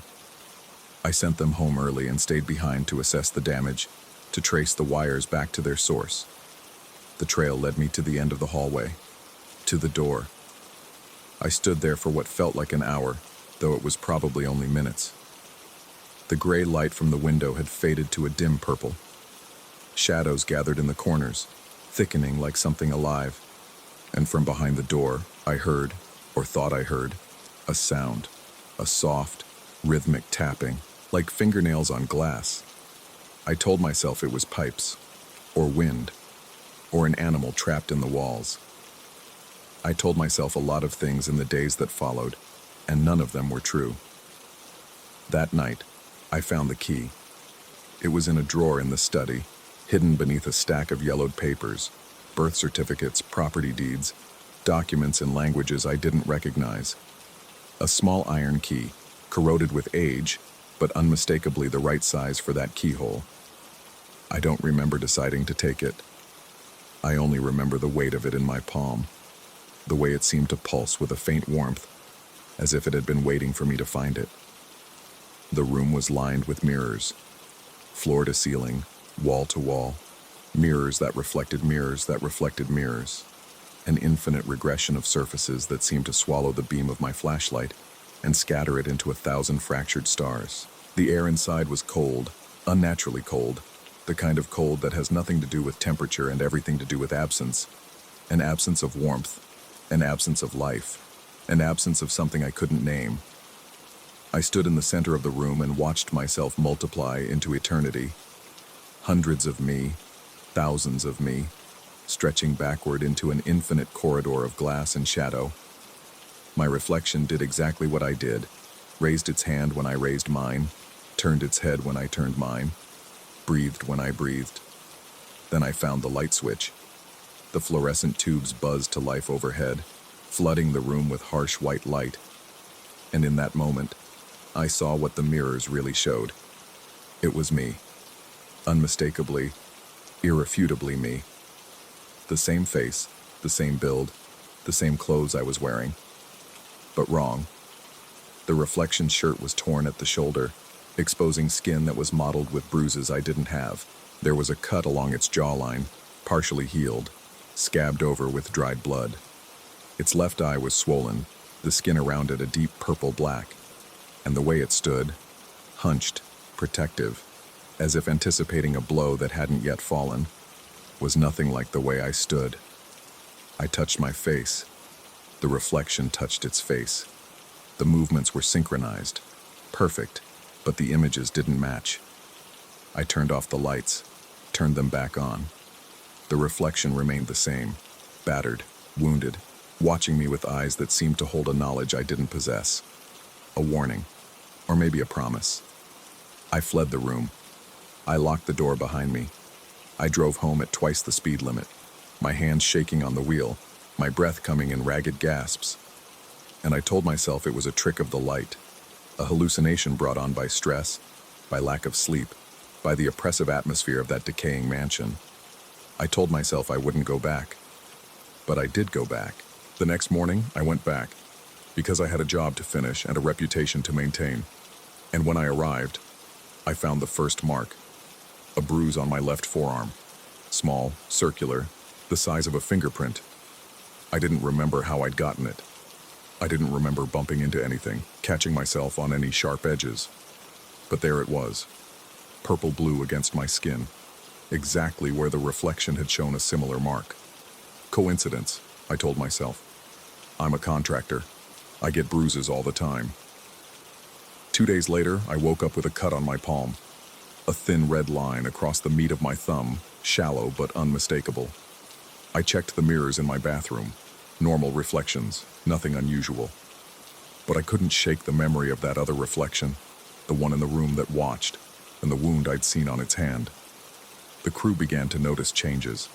They asked if I was sleeping enough, eating enough, if something was wrong at home. I deflected their questions with vague answers and forced smiles. But I could see the way they looked at me when they thought I wasn't watching.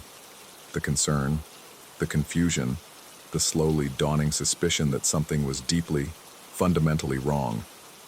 I started avoiding mirrors. I covered the one in my bathroom with a towel. I walked past store windows with my eyes fixed straight ahead. But I couldn't escape my own reflection. It was everywhere. In the chrome of my tools, in the dark screens of my phone and tablet, in pools of water and polished surfaces.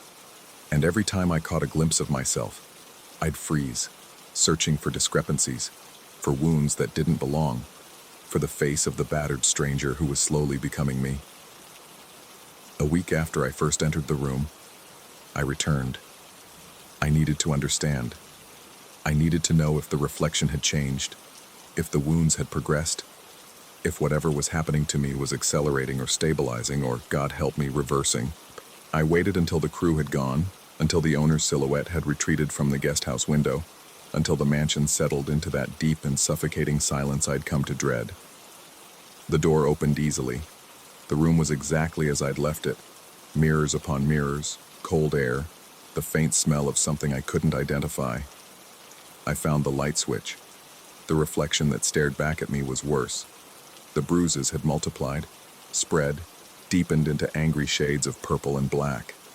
The cut on its jaw had reopened, trailing a thin line of blood down its neck.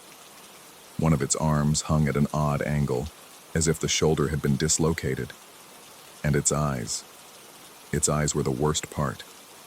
They held a desperation I recognized, a terror I was beginning to feel myself, and something else. Something like resignation, something like surrender. I spoke to it. I asked it what it wanted, what was happening, what I needed to do to make it stop. My voice echoed off the mirrors, fractured and multiplied until it sounded like a chorus of desperate men all asking the same question. The reflection didn't answer. It only watched. And when I finally turned away, when I finally forced myself to leave that room and lock the door behind me, I felt something shift in the air around me. A presence. A weight. The unmistakable sensation of being observed by something that had no eyes. I write this from my apartment, 3 weeks after that second visit. The wounds have continued to appear, a gash on my shin that appeared overnight, bruises along my ribs that make it painful to breathe, a swelling around my left eye that no amount of ice can reduce. My crew quit last week, all 3 of them, on the same day, without explanation. The owner has stopped returning my calls. I've seen doctors. I've had tests run. There's no medical explanation for what's happening to my body. No underlying condition, no blood disorder, no trauma that I can't remember. The injuries simply appear, manifesting out of nothing, as if my flesh is being reshaped by something I can't see or understand. I've stopped looking at mirrors entirely. I've covered every reflective surface in my apartment with sheets and blankets and pieces of cardboard, but I can still feel them watching me. Every pane of glass, every polished surface, every dark window at night, they're all doors now, all passages to that other place, that other version of me who is slowly becoming my only truth. Yesterday, I found a photograph of myself from a month ago. I was smiling. My skin was clear. My eyes were bright. I looked like a stranger. Tonight, I will return to the room. I don't know what I expect to find. Perhaps the reflection will be whole again, healed, and whatever connection exists between us will have been severed. Perhaps it will be worse, broken beyond recognition, a prophecy of horrors yet to come. Perhaps the mirrors will show me something else entirely, some truth about the nature of reality that I am not prepared to accept. Or perhaps I will find nothing, an empty room, ordinary glass reflecting an ordinary man. And I will be left to wonder if any of this was ever real, if the wounds on my body are wounds at all. or simply the physical manifestation of a mind that has finally, irrevocably, shattered. The key is in my pocket. The sun has set. The mansion waits in its valley of shadows, patient and hungry, its windows dark, and its silence absolute. I am going back. And whatever I find in that room, whatever truth or lie or impossible horror awaits me in the infinite corridors of my own reflection, I know one thing with absolute certainty. The room has always been watching, and now, at last, I am ready to watch back. What I cannot know, what I may never know, is which version of me will be standing when the lights come on, the one in the mirror, with his wounds and his warnings and his terrible knowledge, or the one I have always believed myself to be, whole and sane and certain of the ground beneath his feet. Perhaps there is no difference. Perhaps there never was. Story 9.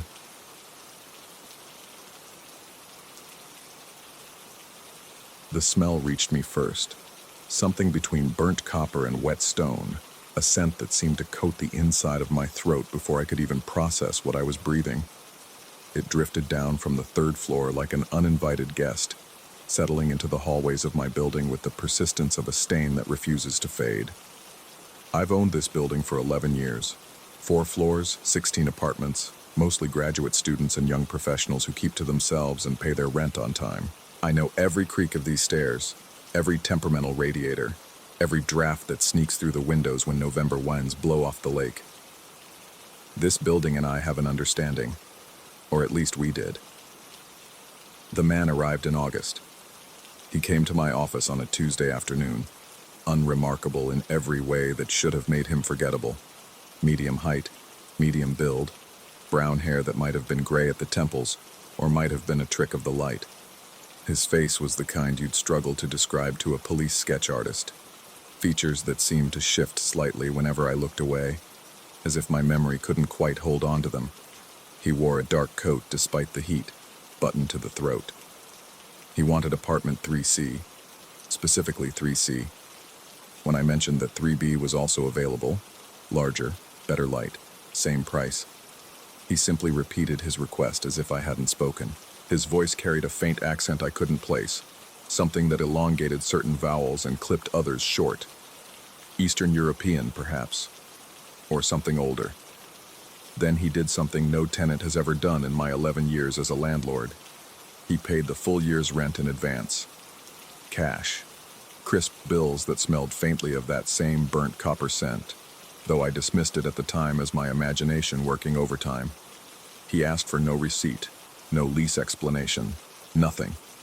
Just the keys and a single request, delivered with the weight of a command. Do not disturb me, for any reason. I should have found this strange. I did find it strange. But the money was real, and the building needed a new boiler. And sometimes we make bargains with the inexplicable because the alternative, asking too many questions, feels somehow dangerous. The complaints began 3 weeks later. The couple in 3A came to me first, their faces pinched with the particular exhaustion of people who haven't slept properly in days. They described sounds coming through their shared wall with 3C, not loud exactly, but persistent. A rhythmic scraping, like furniture being dragged across the floor in endless circles. Murmuring voices that rose and fell in patterns that almost resembled speech, but never quite resolved into recognizable words. The wife mentioned that she'd pressed her ear to the wall once, trying to make sense of it, and had pulled away with the sudden, inexplicable certainty that something on the other side had pressed back. I promised to look into it. I didn't. A week later, the graduate student in 3D stopped me in the lobby. He was studying linguistics, he explained, and the language he heard through his ceiling, 3C was directly below him, matched nothing in any family he'd ever encountered. He'd recorded snippets on his phone, played them for his advisor, who'd suggested they might be some obscure dialect or perhaps a constructed language for a game or film. But there was something about the cadence, the student said, something that felt wrong in a way he couldn't articulate. The sounds followed rules. He was certain of that. Grammar, syntax, but rules that seemed designed for a throat shaped differently than a human's. I promised to look into it. Again, I didn't. Then came the smell. It seeped into the third-floor hallway like fog rolling in from a poisoned sea. The burnt copper intensified, joined now by something organic, something that reminded me of the mushrooms that grew in my grandmother's root cellar. That damp, underground darkness made olfactory.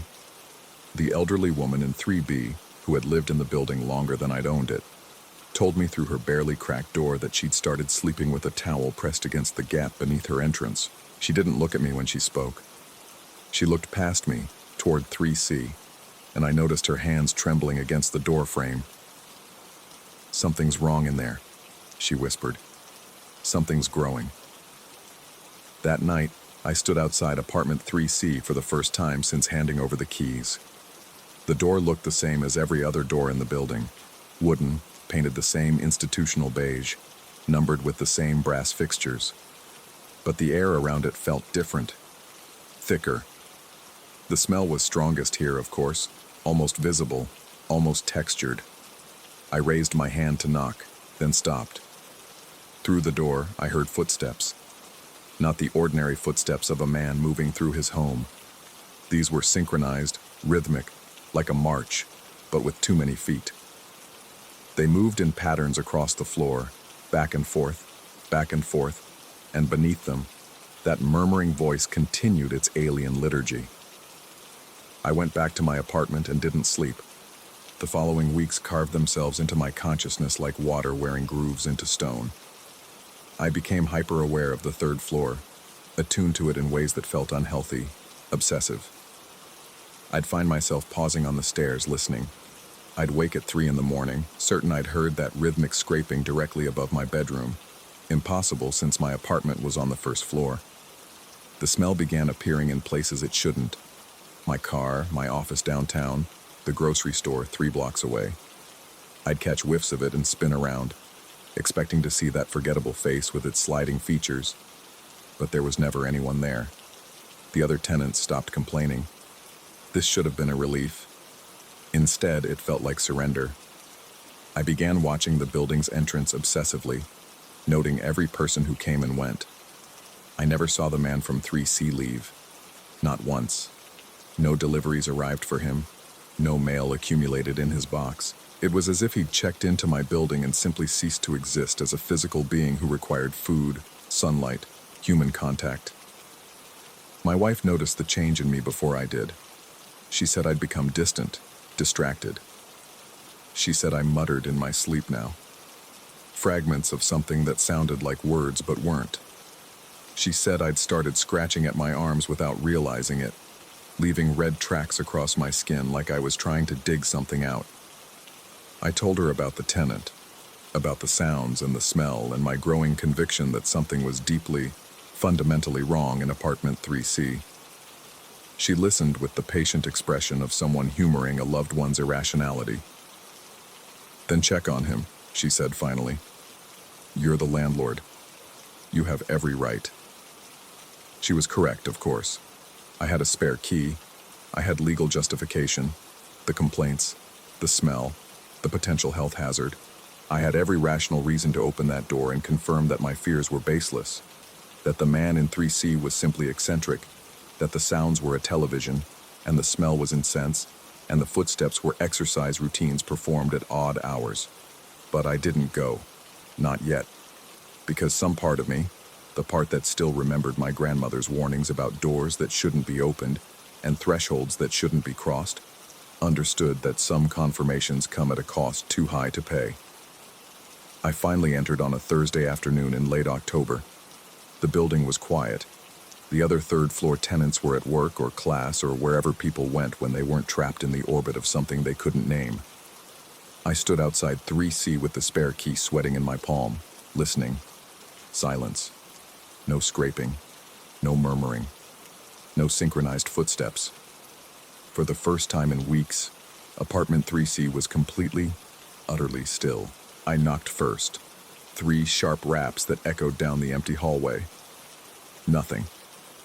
I called out, identifying myself, explaining that I was conducting a routine inspection. Nothing. I pressed my ear to the door the way the woman in 3A had pressed hers to the wall, and I felt nothing pressing back. The key turned smoothly. The door swung inward without resistance. The apartment was empty. Not empty the way a vacant unit is empty, with the bones of domesticity still visible, curtain rods, outlet covers, the ghost marks of furniture on carpet. This was a deeper emptiness, an emptiness that felt deliberate, curated. The walls were bare, the windows were bare. The carpet was gone, revealing hardwood floors I didn't remember being there, dark wood that seemed to absorb the weak afternoon light rather than reflect it. And covering those floors, edge to edge, corner to corner, were footprints. Hundreds of them, thousands maybe, pressed into a thin layer of something gray and powdery, ash, perhaps, or dust, or something I didn't have a name for. They overlapped and intersected, creating patterns that hurt to look at directly, patterns that suggested movement but not human movement, navigation but not through any space that followed normal geometries. I stepped inside. The smell was gone, completely, impossibly gone, as if it had never existed. The air was cold and still and tasted faintly of metal, and as I moved further into the apartment, I noticed that the footprints weren't random. They formed paths, roots. They wound through the empty space in spirals and angles, clustering in certain areas, avoiding others entirely.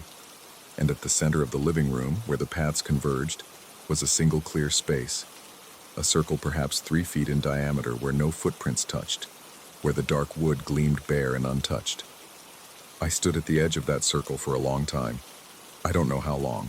The light through the windows shifted from gray to gold to gray again, and I didn't move, because I understood with a terrible clarity that stepping into that empty space would mean something, would change something, would complete some equation whose variables I couldn't begin to comprehend. The footprints were fresh. I could see that now. Still slightly damp, still holding their shapes with the precision of recent making. Whatever had walked these patterns, whatever was still walking them perhaps in some place adjacent to this one, had been here moments before I arrived, had known I was coming, had left me this. I don't remember leaving the apartment. I remember standing in my own living room, my wife's hands on my face, her voice asking me where I'd been, why I was shaking, why I wasn't answering her. I remember looking at my feet and seeing gray powder dusting my shoes, powder that I tracked across our carpet in footprints of my own, footprints that seemed to follow the same impossible angles as the ones in 3C. I burned those shoes. The apartment stays empty now. No one will rent it. The few people I've shown it to, prospective tenants who don't know its history, all report the same unease, the same inexplicable reluctance to cross the threshold. One young woman made it 3 steps inside before turning and walking out without a word, her face pale, her hands pressed over her mouth. The footprints are gone. I checked. The day after I first entered, I went back with a camera and a flashlight, and the grim determination of a man facing his fear. The floors were bare, clean. No powder, no patterns, no evidence that anything had ever been there except ordinary hardwood and ordinary dust. But sometimes, late at night, I hear them. The footsteps, coming from the apartment directly above mine. There is no apartment directly above mine. I've started documenting everything, recording the sounds when I can catch them, photographing my arms, which bear scratches now that I don't remember making. Scratches that form patterns, angles, routes. My wife has moved to her sister's temporarily. She says I need help. She says I've become obsessed with something that was never there, that the tenant was just a strange man with strange habits who left without saying goodbye, that the footprints were a trick of light and dust and my own desperate need to find meaning in the mundane. Maybe she's right. Maybe the man who paid in cash and asked not to be disturbed was exactly what he appeared to be. Forgettable, unremarkable, gone. But I keep thinking about what the linguistics student said, about languages that follow rules designed for throats shaped differently than a human's. I keep thinking about the woman in 3B and her certainty that something was growing. I keep thinking about that empty circle in the center of all those footprints, that clear space that felt like an invitation or a warning or both. And I keep thinking about the pattern I found this morning, traced in the gray dust that had somehow accumulated on my bedroom floor overnight. It wasn't footprints this time. It was writing. A single line in characters I couldn't read, symbols that seemed to shift and rearrange themselves whenever I looked away, grammar and syntax for something that wasn't meant to be seen by human eyes. I photographed it before I swept it away. I've stared at that photograph for hours, trying to decipher its message, its meaning, its purpose. Sometimes I almost understand it. Sometimes, in the moments between waking and sleep, when my mind is soft and permeable and open to things it would normally reject, I hear that murmuring voice from apartment 3C, and I realize it's my own voice. Speaking words I don't remember learning, following routes I can't see, walking patterns that were laid out for me long before I ever turned that key. The building is quiet now. The third floor has emptied. Tenants breaking leases, moving without explanation, leaving behind security deposits they never returned to claim. I don't blame them. I've felt it too. That pressure that builds behind the eyes when you spend too long in the hallways. That sense of being watched from angles that shouldn't exist. I should sell the building. I should walk away. I should do any of the sensible things that a sensible man would do when faced with something he cannot explain, cannot control, cannot even properly perceive. But I don't. Because the footprints are coming back. I see them sometimes, in my peripheral vision. Gray traces on the lobby floor, on the stairs, on the sidewalk outside. They appear and vanish like frost, like breath, like memories of something that hasn't happened yet. They form paths, routes. They lead somewhere I haven't found, somewhere I'm not sure I want to find, somewhere I'm increasingly certain I will find anyway, whether I choose to or not. Last night, I dreamed I was standing in apartment 3C again. The footprints were fresh beneath my feet. The circle at the center was waiting, and from somewhere far away, or somewhere very, very close, I heard a voice speaking words I almost understood. It was thanking me for keeping the door open, for keeping the path clear, for being exactly where I was supposed to be at exactly the right time, doing exactly what I was always going to do. I woke with gray dust on my pillow and the taste of burnt copper in my mouth. And I woke with the certainty, the absolute unshakable certainty, that something was standing in the corner of my room, watching me with eyes I couldn't see, waiting for me to understand, waiting for me to step into the circle, waiting for me to complete the pattern. And the worst part, the part that keeps me awake now, staring at shadows that might be shadows and might be something else entirely, is that I'm starting to want to. Story 10. Like the bar across the street doesn't exist during the day. I know this because I've walked past it 17 times in the last 3 weeks, and every single time, the building sits there like a corpse. Windows shattered, the old neon sign hanging by a single rusted chain, the door boarded up with plywood so warped by rain and neglect that it bows outward like a swollen belly. The place has been dead for years, maybe decades. The kind of forgotten ruin that cities accumulate in their forgotten corners, ignored by everyone who passes by. But after midnight, everything changes. I work from home. Software development, the kind of job that keeps you chained to a desk for 12 hours at a stretch, your eyes burning from the glow of multiple monitors, your back twisted into shapes that will haunt you in your 40s. The insomnia started about 2 months ago. Not the gentle kind where you lie in bed and eventually drift off, but the cruel variety that jolts you awake at 2 a.m., with your heart pounding and your sheets soaked through with sweat you don't remember producing. The doctors say it's stress. The therapist says it's anxiety. I say it's something else entirely, something I can't name, something that started the first night I looked out my window and saw the lights. My apartment sits on the 3rd floor of a brownstone that's seen better centuries. The window in my bedroom faces the street, and beyond the street, the bar. That first night, I woke gasping from a dream I couldn't remember, and when I pulled back the curtain to ground myself in something real, I saw them. Warm amber lights glowing behind the shattered windows, the soft pulse of movement inside, shadows passing back and forth like dancers at a party I hadn't been invited to. I told myself it was a trick of the streetlights, a reflection from somewhere else, bounced and distorted by the broken glass. I went back to bed and didn't sleep until dawn painted the sky gray. The second night, I heard the music. It was faint, barely a whisper carried on the humid summer air. Something old, something with horns and piano, the kind of jazz they played in speakeasies when my great-grandparents were young. I pressed my face against the window screen and strained to hear more, but the melody kept slipping away, always just at the edge of perception, like trying to remember a word that's on the tip of your tongue. By the third week, I had developed a ritual. I would wake, always between 1 and 3 a.m., never by choice, and I would go to the window. I would watch the bar come alive. I would count the silhouettes that passed behind the grimy glass.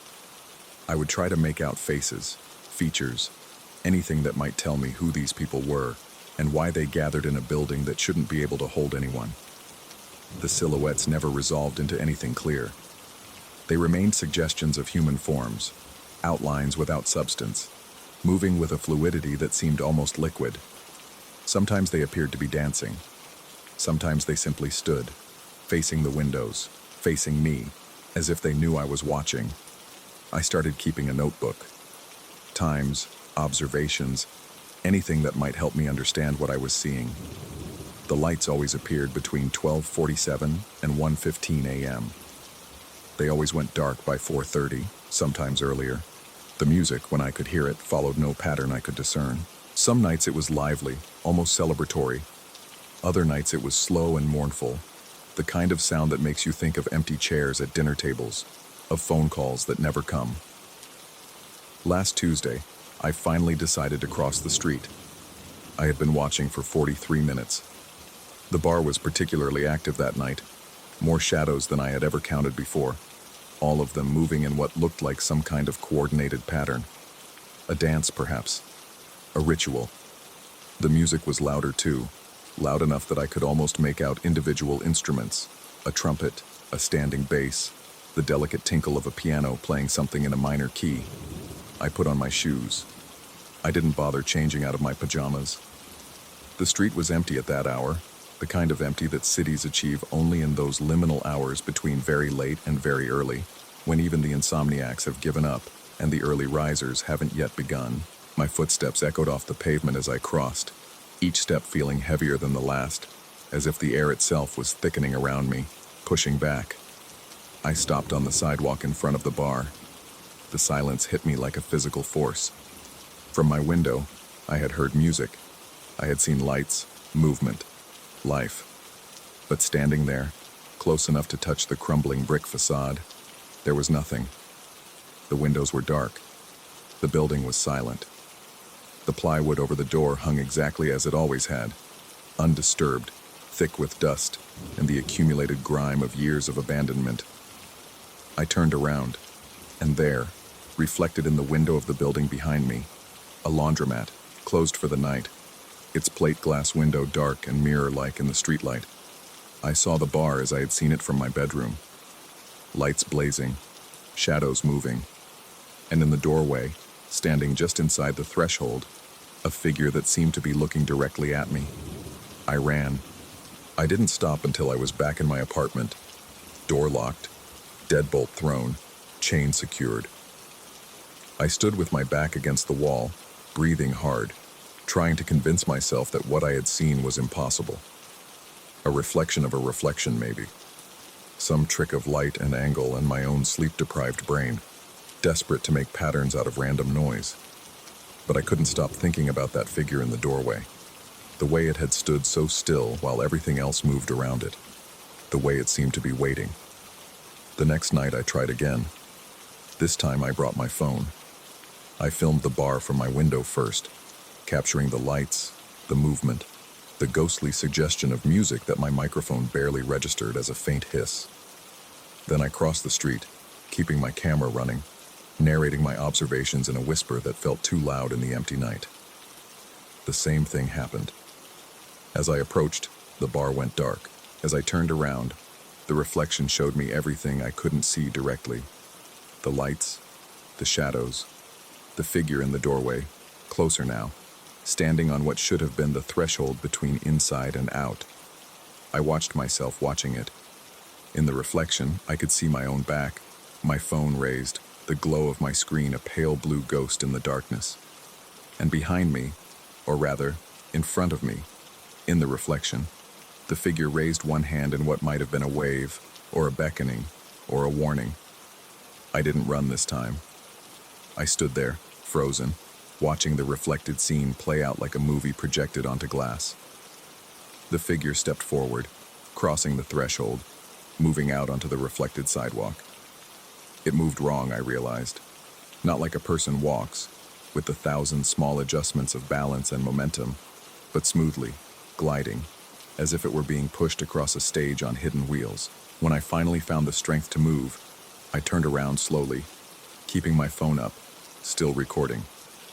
The bar behind me was dark and dead and empty, just as it had always been, just as it would always be, in the direct light of reality. But in the reflection, the figure stood less than 10 feet away. I've been inside my apartment for 4 days now. I've called in sick to work. I've had groceries delivered, leaving them outside my door until I'm sure the delivery person has gone. I've taped newspaper over my bedroom window because I can't stop myself from looking, and every time I look, I see more than I should. The reflections are spreading. It started with the window, but now I see them everywhere. In the bathroom mirror, where the lights of the bar glow behind my own face like a halo of amber fire. In the dark screen of my laptop when it goes to sleep, where the shadows dance in miniature, performing for an audience of one. In the black glass of my phone, in the surface of my coffee when the light hits it just right, in the polished chrome of my kitchen faucet. The figure is always there, watching, waiting, closer every time, though I've stopped crossing the street, stopped leaving my apartment at all. It doesn't seem to matter. Distance means nothing to reflections. I've started to notice things about it. Details that emerge slowly, like photographs developing in a darkroom. It wears something dark, a suit or a coat, the kind of formal attire that no one bothers with anymore. Its face remains indistinct, but there's a suggestion of features. The hollow where eyes should be, the dark slash of a mouth that might be smiling or might be something else entirely. Its hands are long, fingers that seem to have too many joints, and they're always moving, always gesturing, as if it's trying to tell me something in a language I don't speak. 3 nights ago, I heard knocking, not at my door. I checked, heart hammering, peering through the peephole at an empty hallway. The knocking came from inside my apartment, from the bathroom mirror, from the window, even through the newspaper I'd taped over it. A soft, rhythmic tapping, patient and persistent, like someone waiting to be let in. I didn't answer. I sat in the middle of my living room, in the one spot I'd found where no reflective surface could catch my image, and I waited for dawn. The knocking stopped around 4:30, just when the bar's lights always went dark. I've been researching. Sleep deprivation can cause hallucinations. I know this. The brain, deprived of REM sleep, starts to dream while awake, projecting its internal movies onto the external world.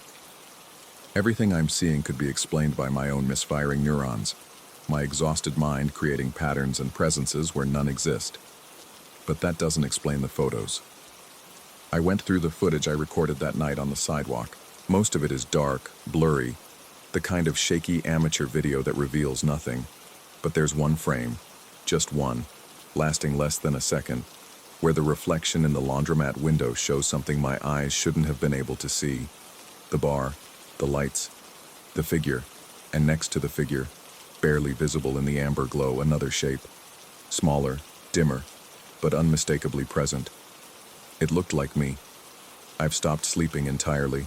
Coffee, energy drinks, whatever it takes to keep my eyes open. Because I've realized something that makes my blood run cold. The figure gets closer when I sleep. Every time I drift off, even for a few minutes, I wake to find the reflections have changed. The figure has moved. It's crossed some invisible threshold, broken some unspoken rule. Last night I saw it in the reflection of my cereal bowl. It was standing in my kitchen. I don't know what happens when it finally reaches me. I don't know if this is real, or if I've finally broken down completely, my mind splintering under the weight of weeks without proper rest. Part of me wants to believe it's just psychosis, just my brain playing tricks, because that would mean there's a cure, a pill I could take, a therapy that could bring me back to the world everyone else lives in. But part of me knows better. The bar exists. I'm certain of that now. It exists in the space between seeing and being seen, in the gap between the world and its reflection.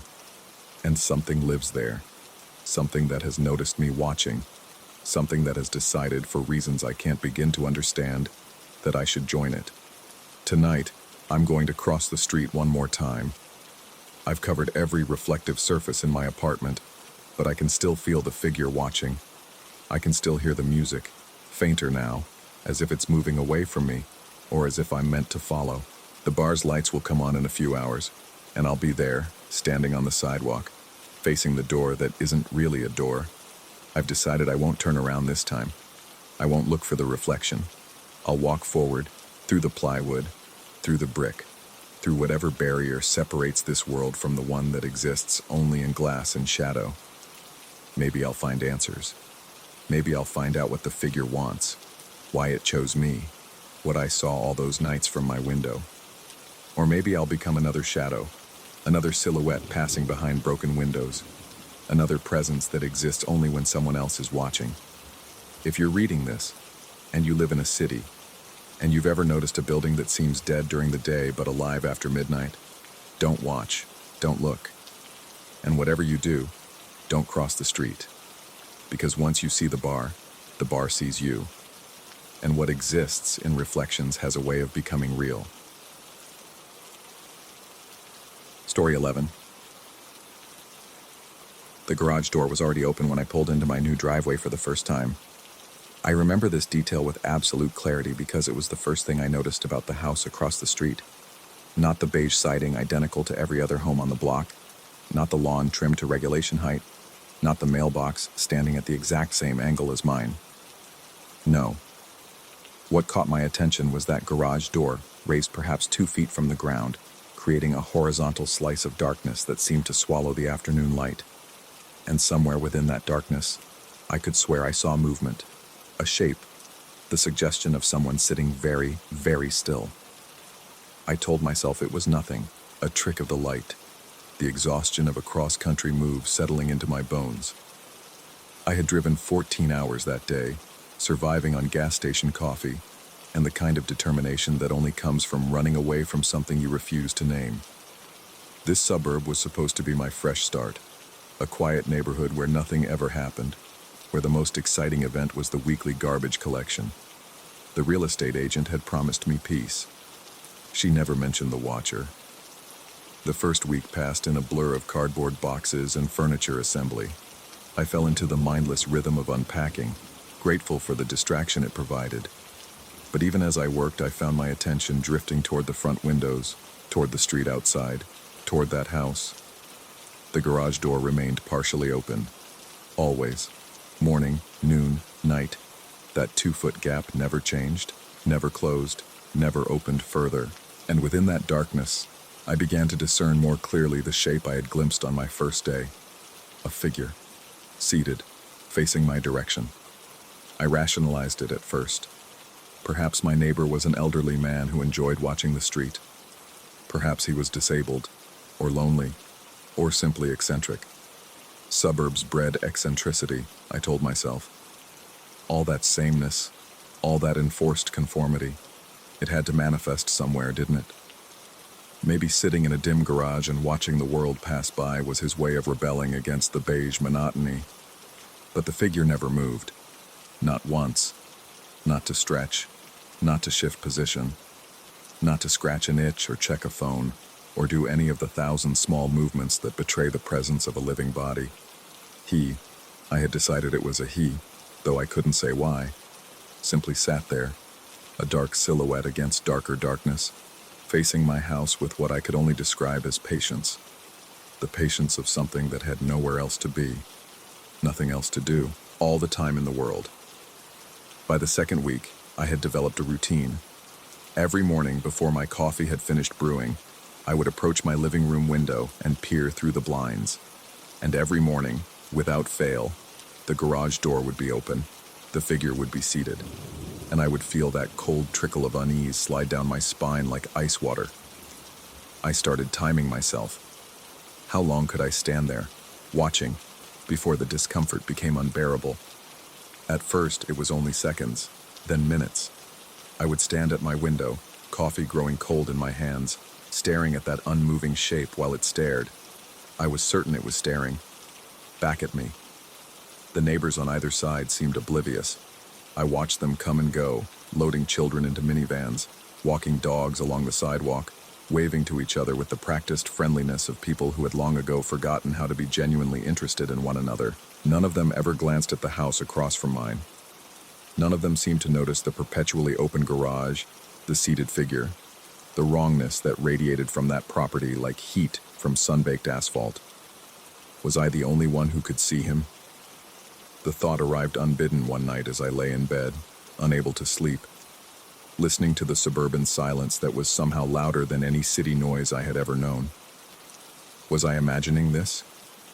Had the stress of my move, the weight of everything I had left behind, finally cracked something fundamental in my mind? I got up. I walked to the bedroom window, which faced the street. The moon was full that night, painting everything in shades of silver and shadow, and across the street, the garage door gaped like a wound in the perfect face of the neighborhood. And there, within that darkness, I could see him more clearly than ever before. The shape of shoulders, the suggestion of a head, the absolute terrible stillness of something that was watching me watch it. I closed the curtain so hard the rod nearly came loose from the wall. The third week brought the sounds. It started subtle, so subtle I almost convinced myself I was imagining it. A faint scraping, like a chair being dragged across concrete. It would come at random hours, pulling me from sleep or interrupting my work, always from the direction of that house. I would rush to the window, heart hammering, and see nothing changed. The garage door open, the figure seated, the silence reasserting itself as if the sound had never existed. But then came the knocking. 3 knocks, always 3, soft, almost polite, on my front door. They would come late at night, usually between 2 and 3 in the morning, when the neighborhood was wrapped in the thick blanket of sleep. I would jolt awake, disoriented, certain I had heard something, and lie there in the darkness, straining to hear it again. The first few times I dismissed it as a dream, the sounds of an unfamiliar house settling. But on the 4th night, I was already awake, already standing at my bedroom window with the curtains drawn, when the knocks came. 3 soft taps, patient and deliberate, echoing through my empty house. I did not go to the door. I stood frozen, watching the figure across the street, and I could have sworn, though it was impossible, though the distance and the darkness made certainty impossible, that the shape in the garage had shifted, just slightly, as if it had leaned forward, as if it was waiting to see what I would do. I did nothing. I stood there until the gray light of dawn began to seep into the sky, and only then did I allow myself to breathe, to move, to pretend that everything was normal. The knocking stopped after that night, but something else began. I started finding things on my porch, small things, easily overlooked. A pebble arranged just so on the welcome mat, a single leaf, placed with deliberate precision on the top step, a smudge on my front door, at eye level, as if someone had pressed their forehead against the glass and stayed there long enough to leave a mark. I told myself it was the wind, animals, neighborhood kids playing pranks, but the arrangements were too careful, too intentional, and they always appeared overnight, in those dark hours when the knocking had come, when I huddled in my bed and refused to look outside. Someone was visiting my porch while I slept. Someone was standing at my door, and across the street, the watcher continued his vigil, patient and eternal. I began to research the house. The county records were sparse. Built in 1987, sold twice, no notable history. The online real estate listings showed nothing unusual, just the same bland photographs of beige walls and neutral carpeting that could have belonged to any home in America. But something caught my attention, the listing status. active. The house was for sale. Had been for 8 months according to the timestamp. I felt a cold certainty settle in my stomach. I had never seen anyone enter or exit that house. Never seen a car in the driveway. Never seen a light in the windows. Never seen any sign of habitation beyond that open garage and its silent occupant. If the house was empty, if it had been empty for nearly a year, then who was sitting in that garage? Who was watching me? The question consumed me. I stopped unpacking, stopped pretending to establish myself in this new life. I spent my days at the window, documenting every detail of the house across the street. The way the sunlight never seemed to penetrate that garage opening. The way the grass, now that I looked closely, was slightly overgrown despite the neighborhood's obsessive lawn standards. The way the mailbox stood crooked, just barely, as if someone had knocked it askew and no one had bothered to fix it. Small wrongnesses. That's what they were. The kind of details that slide past conscious awareness but lodge themselves somewhere deeper, triggering that ancient alarm system we inherited from ancestors who knew that something slightly off often meant something dangerous.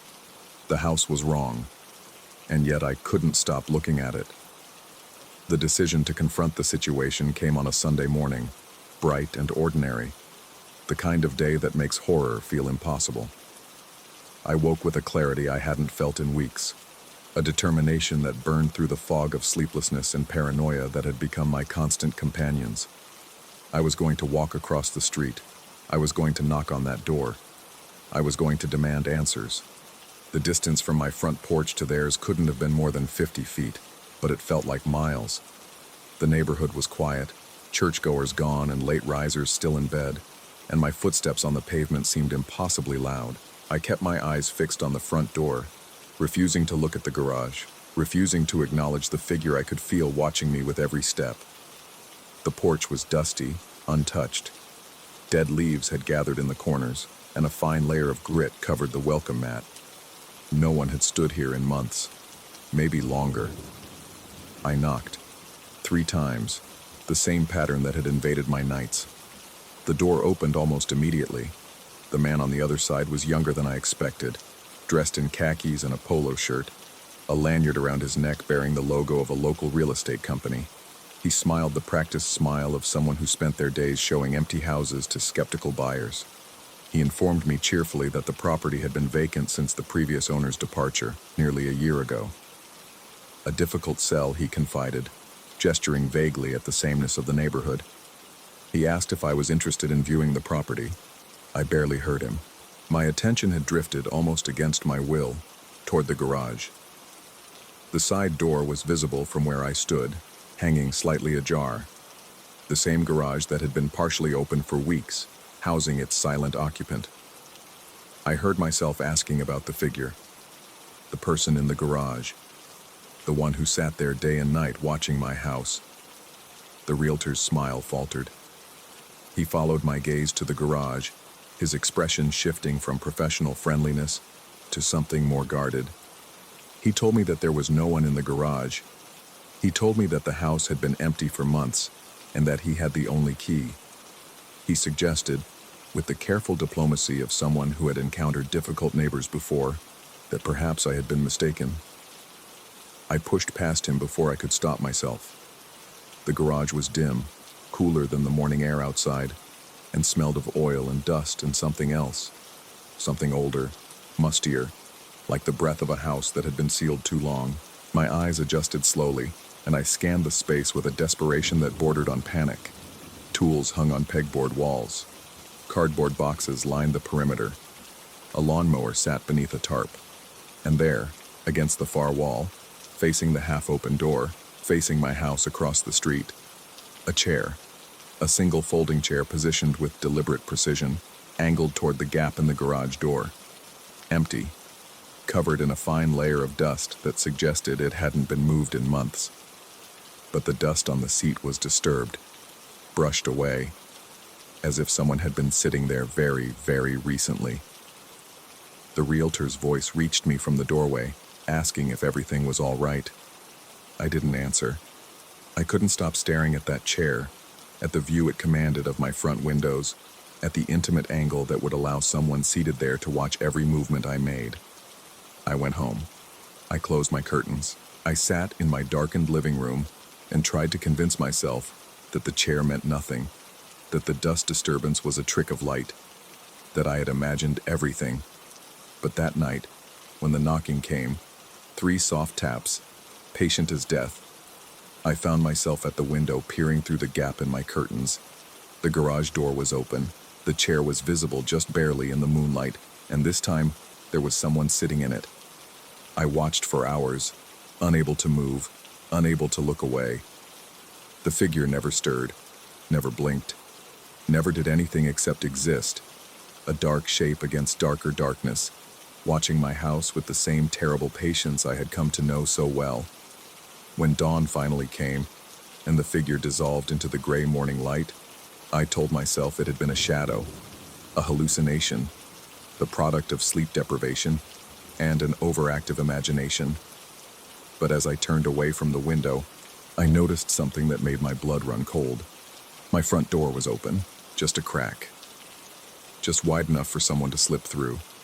And on the floor of my entryway, arranged with careful precision, lay 3 small pebbles. I live in this house now, or perhaps the house lives in me. I no longer know where its walls end and my thoughts begin. The curtains remain closed. The garage door across the street remains open. And somewhere in the space between certainty and madness, the watcher waits. I don't know if he's real. I don't know if I'm real. But every night when the knocking comes, I find myself rising from my bed, walking toward the door, reaching for the handle. One day I think I'll answer, and maybe then I'll understand what's been watching me all along. Or maybe I'll become the next figure in the chair. Story 12. The light came on the moment I killed my engine. I've been driving rigs for 17 years across this country, through blizzards in Montana and dust storms in Arizona, through stretches of roads so empty they make you forget other people exist. I've seen things that would make most folks nervous. Abandoned cars in the middle of nowhere with doors hanging open, shapes moving in cornfields at 3 in the morning, hitchhikers who vanish when you check your mirrors. You learn to ignore these things. You learn that the highway plays tricks on tired eyes, that isolation does strange things to the mind, that most mysteries have boring explanations. But I never learned to ignore that house. It sits about 40 miles past the state line, down a 2-lane stretch of Route 17 that most truckers avoid because there's nothing out there. No gas stations, no diners, no rest stops for nearly 80 miles. I started taking it 3 months ago when they closed the main corridor for construction. The first time I saw the house, I didn't think much of it.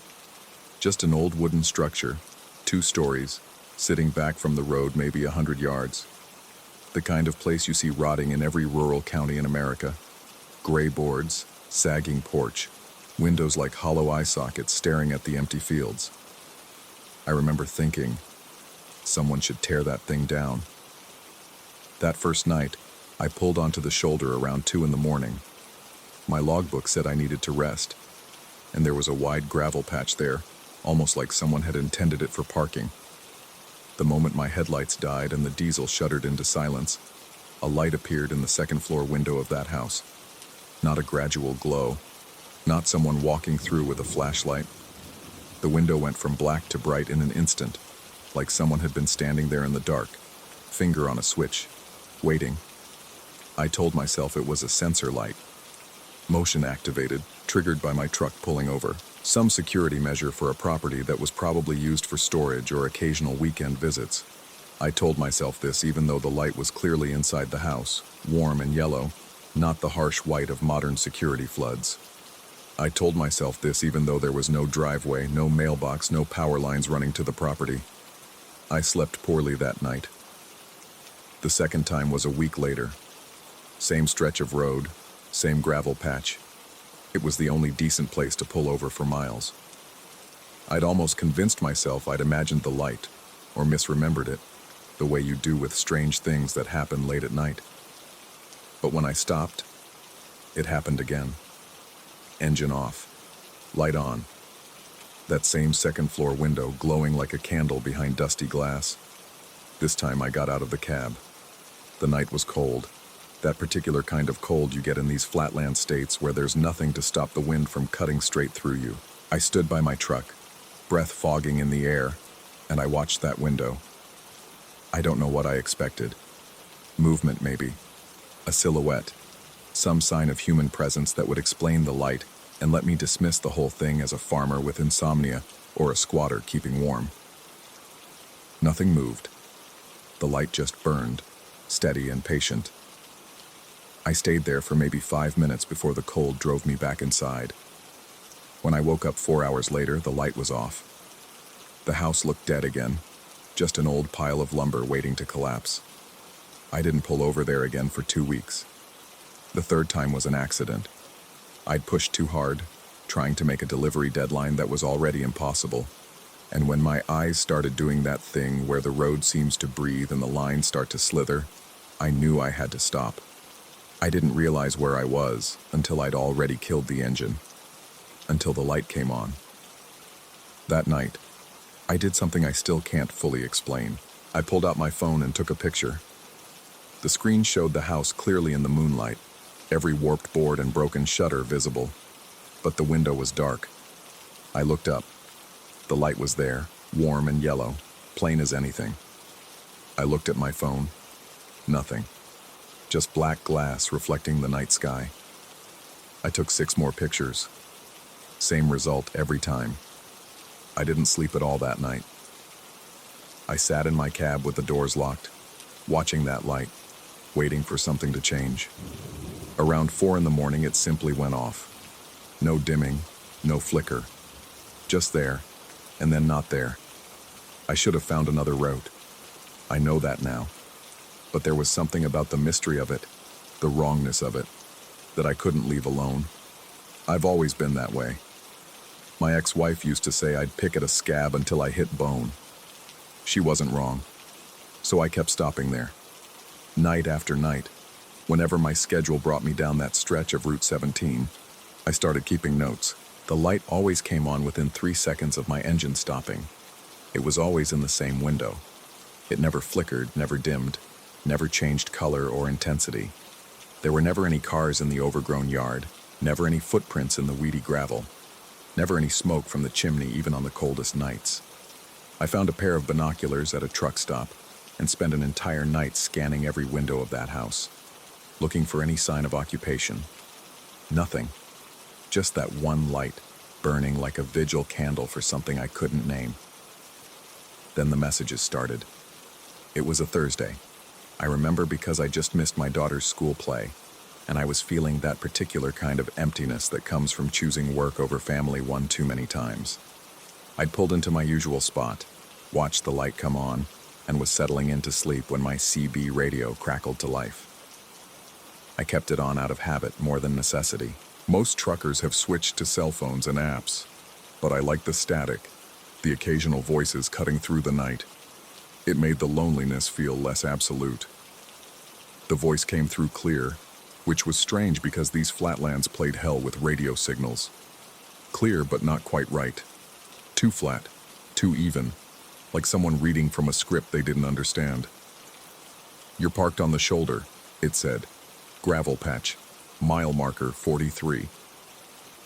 I grabbed the handset, heart suddenly loud in my ears. "Who is this? What channel are you on?" Silence. Then, "You're in the driver's seat. Blue shirt. Left hand on the wheel." I looked down. Blue shirt. Left hand resting on the wheel where I'd left it. I jerked it away like I'd touched something hot. "Who the hell is this?" "You're scared now," the voice said. "Your breathing changed. Faster. Shallower." I killed the radio, ripped the power cord right out of the dash. My hands were shaking so badly I could barely grip the ignition key. I started the truck and drove. Didn't stop until I was 200 miles away, parked in a busy lot behind a brightly lit gas station, surrounded by other trucks and people and all the comforting evidence of normal life. I told myself it was a prank. Some bored kid with a powerful transmitter, maybe watching the road through a telescope, getting his kicks scaring truckers. It made sense. It was possible. I almost believed it. But that voice. There was something in that voice that made the explanation feel like a lie I was telling myself to keep from screaming. I switched routes. For 3 weeks, I took the long way around, adding 2 hours to my trips and eating into my already thin margins. My dispatcher was unhappy. My bank account was unhappier. But I slept better, and the nightmares started to fade.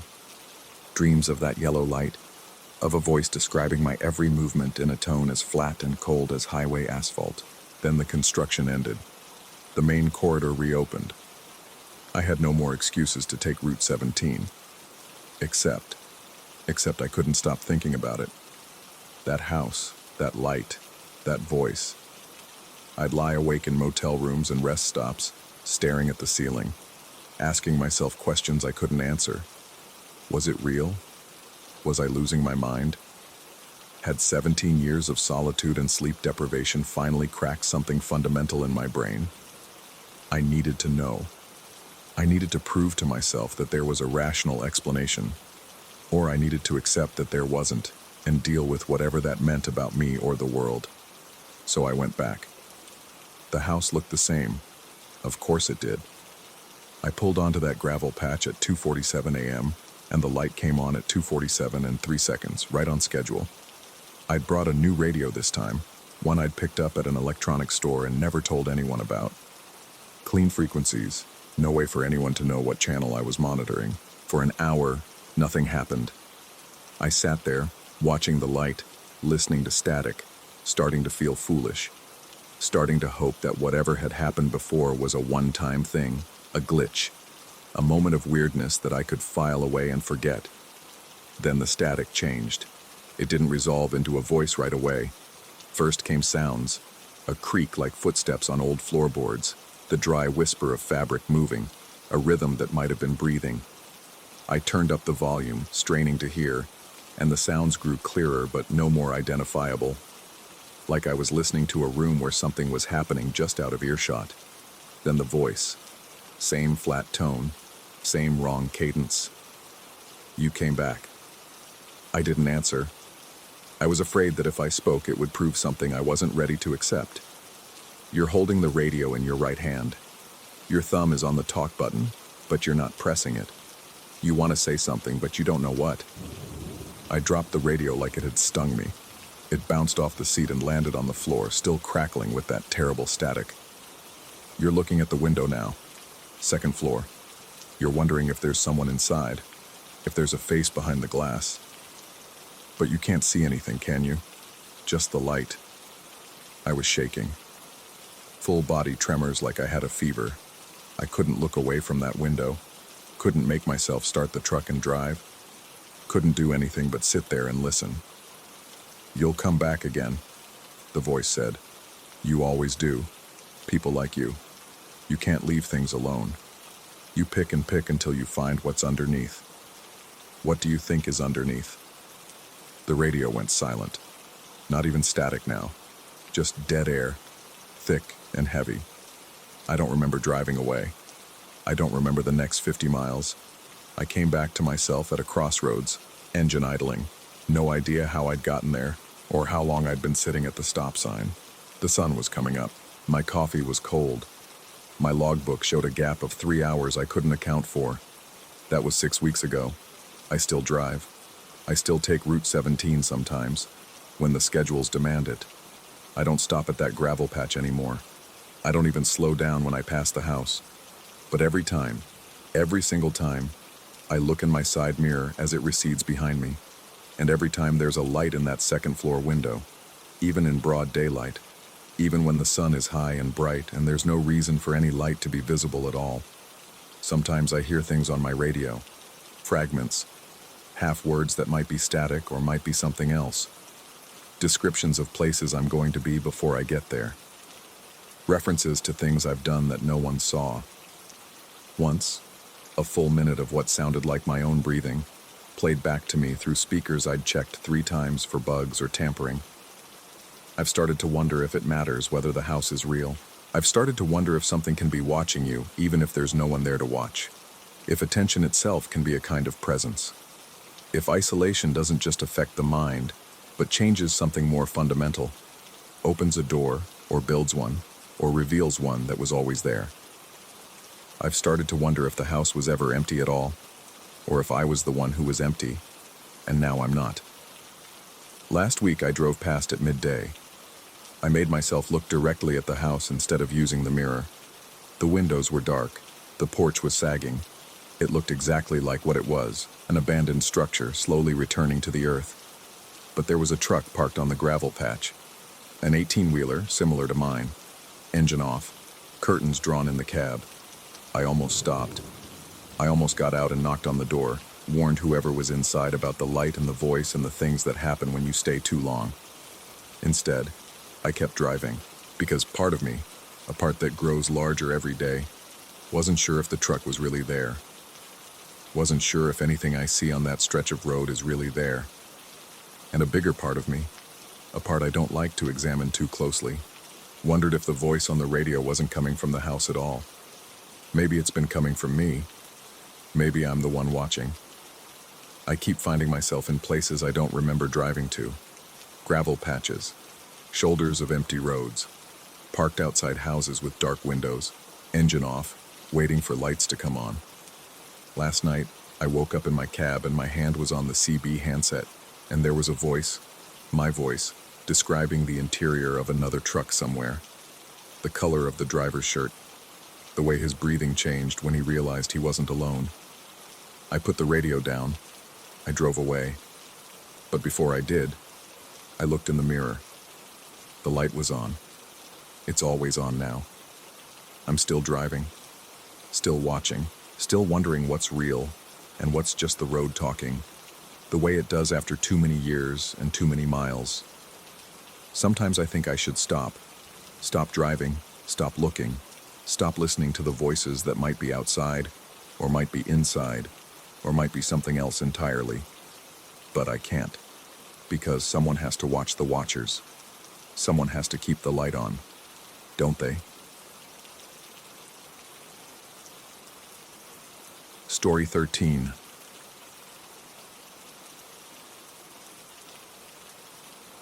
The highway stretched before me like a black ribbon unspooling into nothing. I had been driving for 7 hours, maybe 8. Time had become unreliable somewhere around the Arizona border, dissolving into the monotony of headlights carving through darkness and the occasional flicker of distant lightning that never brought rain. I should have stopped in Flagstaff. I knew that even then, gripping the steering wheel while my eyelids grew heavier with each passing mile marker. But something about the desert at night had always called to me, that vast emptiness, where the sky pressed down so close you could almost taste the stars. I told myself I'd find somewhere soon, just a few more miles. The motel appeared without warning. One moment there was nothing but sagebrush and shadow, and then my headlights swept across a faded sign. Desert Vista Motor Lodge, vacancy. The neon flickered in that dying way old signs do, the V in Vista dark, making it read like a warning I was too tired to heed. A single-story building sprawled behind it, maybe 12 units. Their doors painted a turquoise that might have been cheerful in 1962, but now looked like the color of something drowned. I pulled into the gravel lot, and the crunch of stones beneath my tires sounded impossibly loud in the stillness. No other cars, no lights in any windows except for the office, where a pale glow seeped through yellowed blinds. The night air hit me when I stepped out. Not cool exactly, but different, thicker.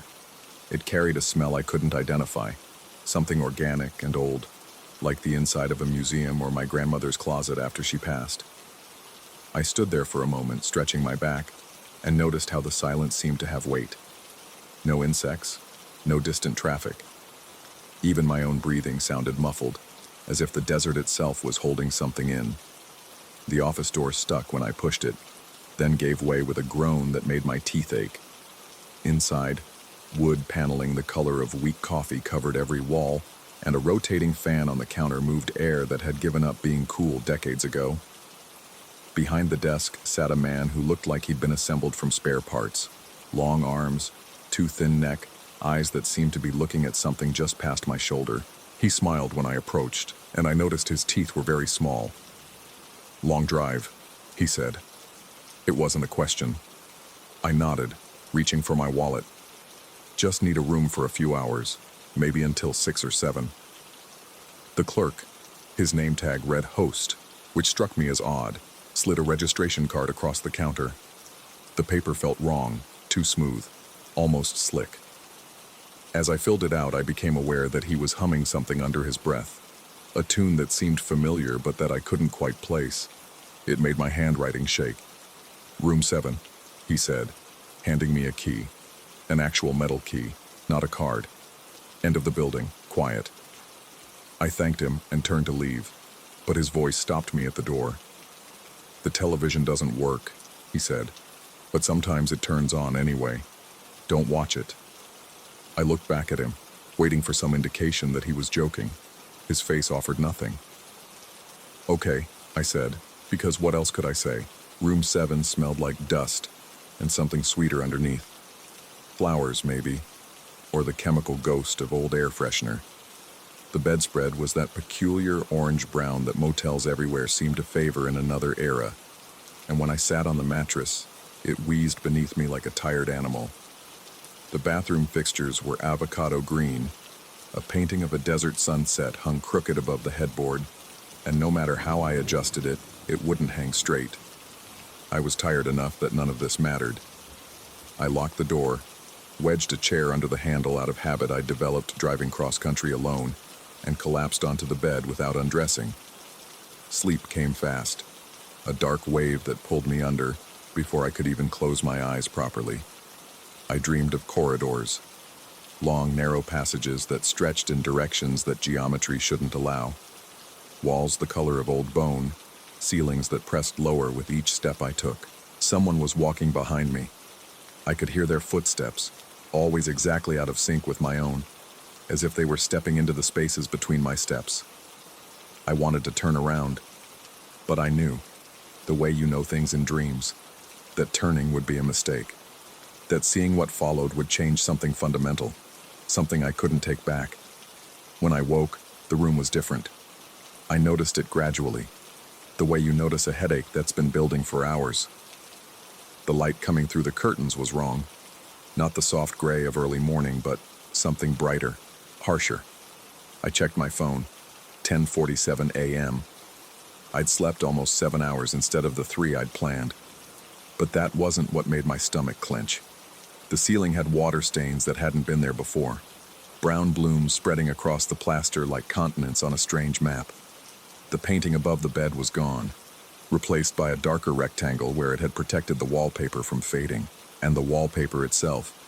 I could have sworn it had been a pale floral pattern, but now it showed vertical stripes, yellow and gray, peeling at the seams. I sat up slowly, and the mattress spring screamed in a way I didn't remember from the night before. Older, more corroded. The chair I'd wedged under the door handle was still there, but the door itself had changed. The paint was no longer turquoise but a faded brown, and the wood showed deep cracks that looked like they'd been weathering for years. A cold certainty crept over me. I was still dreaming. I had to be. This was one of those false awakenings, layers of sleep nested inside each other like those Russian dolls my mother used to collect. I pinched the soft skin inside my elbow, hard enough to bruise, and felt every nerve ending light up with pain. Not dreaming then, or dreaming in a way I couldn't wake from. I got up and checked the bathroom. The avocado fixtures were still there, but they were covered in a film of dust so thick it looked like gray velvet. The mirror above the sink was cracked in a spiderweb pattern radiating from the center, and when I looked into it, my reflection seemed to lag behind my movements by just a fraction of a second, long enough to notice, short enough to doubt. I turned the faucet. Nothing came out. The pipes didn't even groan. Back in the main room, I noticed something I'd missed before. A faint pattern of footprints in the dust on the floor, leading from the door to the bed. They looked like mine, same size, same tread pattern from my sneakers. But there was another set beneath them, older and fainter, heading in the opposite direction, toward the door, toward leaving. But I hadn't left. I'd slept straight through until now. I gathered my things, keys, wallet, phone, and tried not to look too closely at anything else as I made my way outside. The sun hit me like a physical force, and for a moment I just stood there blinking, trying to make sense of what I was seeing. The motel looked abandoned, not just old, not just neglected, but truly forsaken.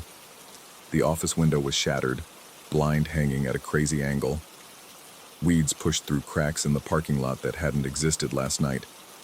The sign, Desert Vista Motor Lodge, was no longer flickering because it was no longer lit. Half the letters had fallen off entirely, leaving only D. Ert Fiesta, and my car was covered in a layer of red desert dust so thick that I couldn't see through the windows. My hands trembled as I wiped the driver's side windshield with my sleeve. The dust came away in rusty streaks, and I had the sudden, irrational thought that it looked like dried blood. But that was ridiculous, the product of too little sleep and too much strangeness. I got in, turned the key, and felt a surge of relief when the engine caught on the first try. The dashboard clock read 10:52 a.m. My phone agreed, though I noticed with unease that I had no signal.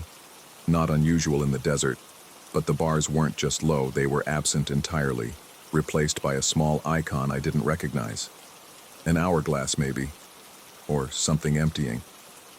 I pulled out of the lot faster than I should have, gravel spraying behind me, and didn't look in the rearview mirror until I reached the highway.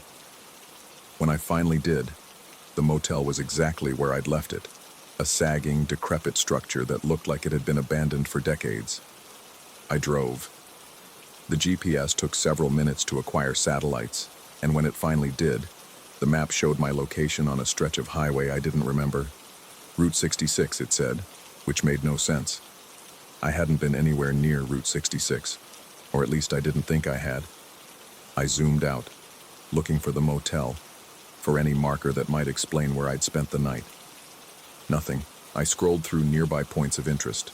Gas stations, rest stops, campgrounds. No Desert Vista Motor Lodge. No motor lodge of any kind within 50 miles. The road I was on appeared empty on the satellite view. Just an unbroken line through tan and brown terrain. No buildings, no signs, no evidence that anyone had ever stopped here. The rational part of my mind, the part that had gotten me through engineering school and 16 years in a career built on logic and verifiable data, began constructing explanations. The motel was too small to be on GPS. The satellite imagery was outdated. I had been more tired than I realized and had hallucinated the decay, the age, the wrongness. Sleep deprivation could do that. I'd read studies. The brain, desperate for rest, could fabricate entire scenarios, blend dreams with reality until the seams disappeared. But even as I assembled these explanations, I knew they didn't fit. The dust on my car was real. I could feel the grit of it between my fingers. The key to room 7 was still in my pocket. I'd forgotten to leave it at the desk. I pulled it out and looked at it while keeping one eye on the empty road. The metal was tarnished, almost black with age, and the plastic tag attached to it was cracked and brittle. The number 7 had been worn away until it was barely visible. Last night, that key had been shiny. New. The tag had been white plastic, not yellowed and brittle. I looked up at the road just in time to see something in my peripheral vision. A figure standing at the edge of the asphalt, watching me pass. I turned my head, but by the time I looked, there was nothing. Just rocks and sand and the wavering heat that rose from the highway like something breathing. My hands were sweating on the steering wheel. I turned on the radio, desperate for anything. Music, voices, the crackle of distant stations. But there was only static, not ordinary static either. It had a rhythm to it, a pattern that almost resolved into words before dissolving again. I turned it off and drove in silence. 20 minutes later, I passed a highway sign, now leaving Arizona. I didn't remember entering Arizona. I didn't remember much about the drive at all, I realized. Just fragments, impressions, the sense of miles passing beneath me without actually being present for them. I pulled over at the first rest stop I found, a concrete building with peeling paint and a single vending machine buzzing in the heat. There was one other car in the lot, a station wagon with wood paneling that looked like it had rolled out of 1979. No driver visible. Inside, the restroom was empty. I splashed water on my face. cold enough to shock me into something like clarity, and stared at my reflection in the scratched metal mirror. I looked tired, dark circles under my eyes, skin the color of old paper, but I looked like myself. That was something. On my way out, I noticed a bulletin board covered in flyers. Missing pets, local church events, advertisements for businesses that probably no longer existed. One flyer caught my attention, and I stopped. "Have you seen this building?" The headline read. Below it was a grainy black and white photograph of a motel, long and low, single story, doors painted dark. It could have been any roadside lodge from any decade, but something about the shape of it, the way the sign jutted up at an angle. I leaned closer. The text below the photograph was faded, barely legible. Multiple travelers have reported staying at a motel matching this description on the night of date illegible, only to find no evidence of its existence the following morning. If you have experienced anything similar, please contact number illegible immediately. Do not return to the location. Do not attempt to find it again. The paper felt old, not vintage old, but fragile, as if it had been hanging there for years, decades, fading in the sun that streamed through the windows. The corners were curled, the edges brown, but the staple that held it to the board was shiny and new. I tore the flyer down and shoved it in my pocket without thinking. When I got back to my car, the station wagon was gone. I hadn't heard it leave. The rest of the drive should have taken 4 hours. My GPS said 3.5. I arrived in less than 2 somehow. The clock on my phone jumping forward in increments I couldn't account for, miles disappearing beneath me without the time to match. When I finally pulled into my driveway, the sun was setting, painting the sky in shades of orange and red that made me think of that motel sign, that dying neon, that word, vacancy, flickering like a heartbeat. I sat in my car for a long time, engine off, watching the shadows lengthen across my lawn. My house looked exactly as I'd left it. The porch light was on, the automatic timer working as intended. My neighbor's dog was barking in the yard next door, a sound so ordinary it almost hurt. But something was different. Not in the house. In me. I could feel it when I moved, a slight delay between intention and action, as if my body was receiving signals from very far away. The key to room 7 was still in my pocket, and when I touched it, the metal was cold, impossibly cold for something that had been pressed against my body for hours. That night, I didn't sleep. I sat in my living room with every light on, the television playing nothing I could focus on, and waited for something I couldn't name. Around 3 a.m., I heard a sound from the guest bedroom, a creak like weight settling on old springs. I didn't investigate. At 4 a.m., I finally pulled out the flyer from the rest stop and unfolded it on my coffee table. The photograph was still there, grainy and indistinct, but now I could see something I'd missed before. A figure in one of the windows, small, dark, watching. I looked at it for a long time. Then I folded the paper carefully and put it back in my pocket. Sometimes, late at night, I catch myself looking up motels on Route 66, searching for something I know I won't find, something the maps insist doesn't exist. The key is still in my drawer. I can't bring myself to throw it away. It's warmer now than it was, almost body temperature, as if something is slowly waking up inside it. Last week I found dust on my pillow. Red desert dust, fine as powder, in a pattern that almost looked like footprints. I don't know if I ever really left that room. I don't know if I ever really checked in. The only thing I know for certain is this. Somewhere out there, on a highway that doesn't exist, a neon sign is flickering. The V is dark. There's always a vacancy.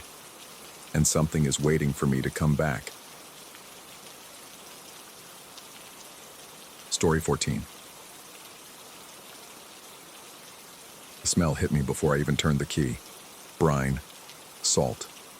The unmistakable rot of kelp left too long under a merciless sun.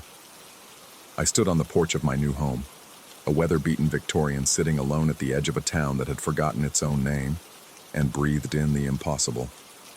Behind me stretched nothing but cracked earth, sagebrush, and a horizon that shimmered with heat. The nearest ocean was 800 miles away. I told myself it was the previous owner, some eccentric who'd kept aquariums maybe. Fish tanks left to fester. The realtor had mentioned the old man had lived here alone for 40 years, and when they found him, he'd been sitting in his armchair facing the window, eyes fixed on something in the distance that no one else could see. Natural causes, they said. His heart had simply stopped, as if it had grown tired of beating. The price had been absurd. $32,000 for a 3-bedroom house with original hardwood floors and a wraparound porch. I should have known. I should have asked more questions.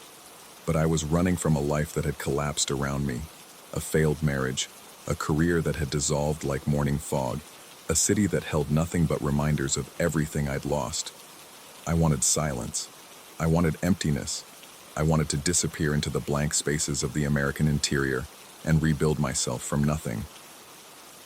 The smell faded by morning. I convinced myself I'd imagined it. The first week passed in a haze of unpacking and small repairs. The house was old but solid, its bones good despite decades of neglect. I replaced rotted boards on the porch, scrubbed years of grime from the windows, painted over the strange watermarks that bloomed across the walls in patterns I tried not to examine too closely. The town, if you could call it that, consisted of a general store, a post office that opened 3 days a week, and a bar called the Dust Bowl that served the same 6 regulars every night. I introduced myself to no one. They didn't seem surprised. At night I sat on the porch and watched the stars wheel overhead in their ancient patterns, drinking beer that grew warm in my hand, listening to the wind whisper through the sage. The silence here was absolute, a living thing that pressed against my eardrums. I'd wanted this. I reminded myself. This was healing. This was peace. Then came the 7th night. I woke at 3:17 a.m. I remember the time exactly because I stared at the glowing numbers on my phone for what felt like hours, trying to understand what had pulled me from sleep. The room was dark, the air thick and heavy. And then I smelled it again. The sea. Not a hint this time, not a trace, but a full assault. Salt and brine and something deeper, something organic and ancient. The smell of depths where sunlight never reaches. I sat up in bed, my heart hammering against my ribs. The smell was so strong I could taste it, coating my tongue with mineral sharpness. I fumbled for the lamp, and when the light flooded the room, I saw them. The walls were weeping. Not water, not exactly. Something thicker, darker, leaving trails down the faded wallpaper like tear tracks on an old woman's face. I watched, frozen, as one droplet slid down to the floor and pooled there, glistening. In the silence, I could hear a sound, faint, rhythmic, like breathing, like waves. I didn't sleep again that night. By morning, the walls were dry, the smell was gone, and I found myself wondering if I'd dreamed the whole thing. Stress, I told myself, the isolation playing tricks on an already fragile mind. I made coffee, sat on the porch, watched the sun bleach the world to bone, but when I went back inside, I found a wet footprint on the hardwood floor. Bare, larger than mine, leading from the bedroom toward the back of the house, where an old door I'd assumed led to a closet stood slightly ajar. The door opened onto a staircase I hadn't noticed during my initial walkthrough. Narrow wooden steps descended into darkness, and from below rose a smell so thick it was almost solid. Not just brine now, but something else. Something alive. I told myself I should get a flashlight, told myself I should call someone, told myself that going down those stairs alone was exactly what the fool in every horror movie does right before the credits roll. But something pulled at me, a curiosity that felt more like compulsion, and before I'd made a conscious decision, my foot was on the first step. The stairs went down further than they should have. The house had no basement. I'd checked the property records, examined the foundation, but I counted 37 steps before the darkness gave way to a dim, phosphorescent glow, and by then I knew that whatever waited below had nothing to do with basements or architecture or anything that belonged in the rational world I'd always believed in. The space that opened before me was vast and impossible. The walls glistened with moisture, covered in something that looked like coral but pulsed faintly with inner light. The floor was sand, actual sand, damp and cold beneath my bare feet. And in the center of the room, taking up most of the space, was a pool of black water that reflected nothing, not even the strange light that emanated from the walls. I stood there for a long time, trying to make sense of what I was seeing. The water was still, utterly still, but I could feel movement in it. A presence, massive and patient, waiting just beneath the surface. I thought of deep-sea creatures, the kind that live in trenches so far down that they've never known light. I thought of old gods sleeping in sunken cities. I thought of how small I was, how fragile, how easy it would be for something to reach up from that darkness and pull me under. I ran.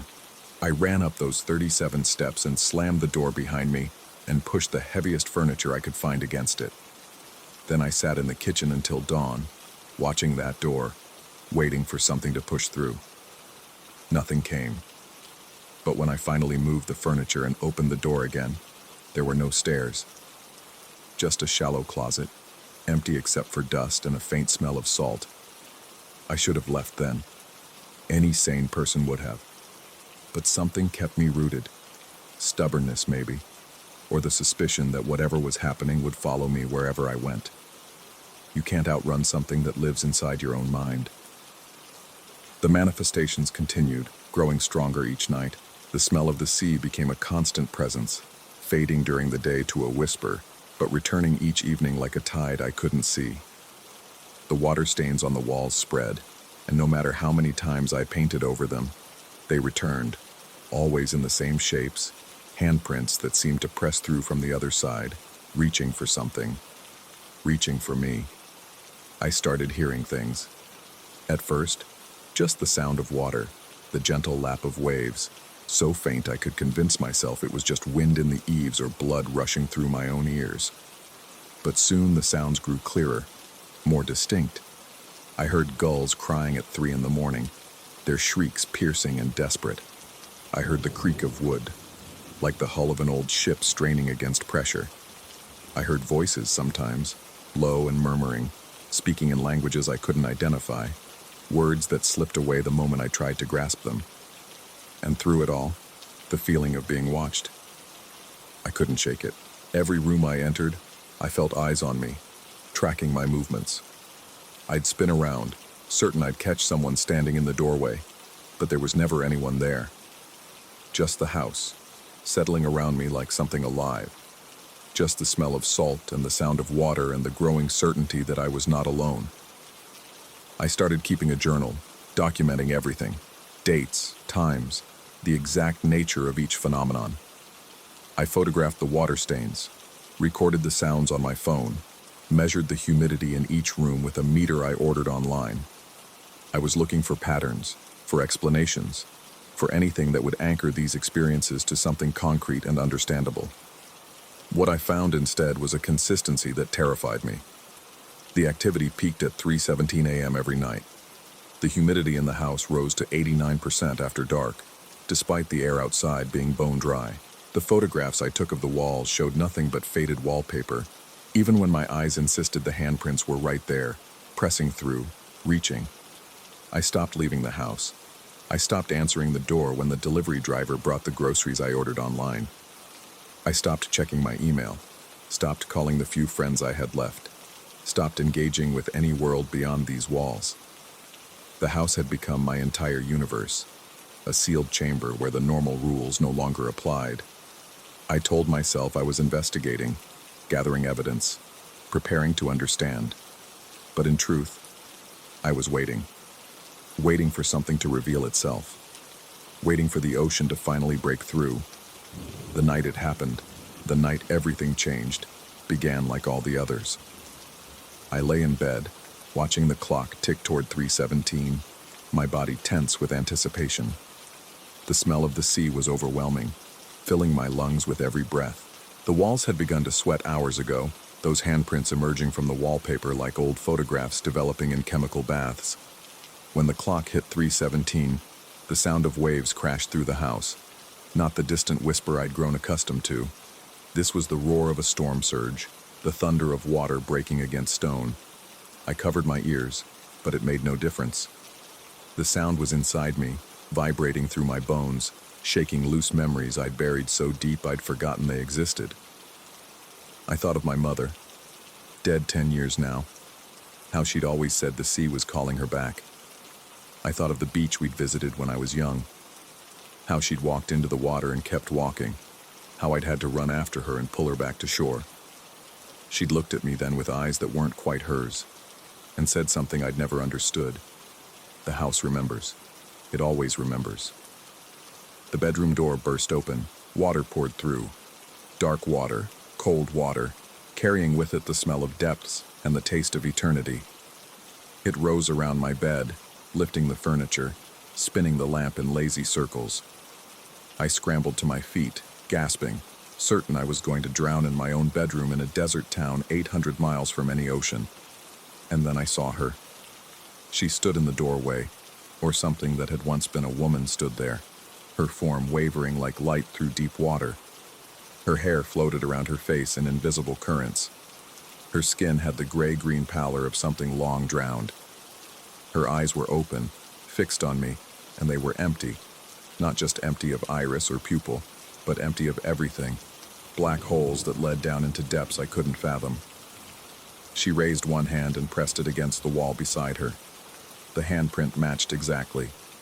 She didn't speak. She didn't need to. I understood in that moment with a clarity that transcended language or logic. This house had been built on something, over something. Something that existed before the desert was a desert, before the sea retreated and left this land to bake under an indifferent sun. Something had lived here once, was living here still, in dimensions my mind couldn't process, in tides that rose and fell according to rhythms older than humanity. And I had moved in. I had claimed this space. I had made myself part of its pattern. The water reached my chest. I could feel it pulling at me, currents I couldn't see dragging me toward that figure in the doorway. Her hand was still extended now, reaching for me, those empty eyes fixed on mine with something that might have been hunger or might have been loneliness, or might have been nothing at all, just the automatic motion of something that had forgotten what it was. I heard myself speak, words I didn't choose, in a language I didn't know. And then it stopped. The water was gone. The woman was gone. I stood alone in my bedroom, dry, shaking, the taste of salt still sharp on my tongue.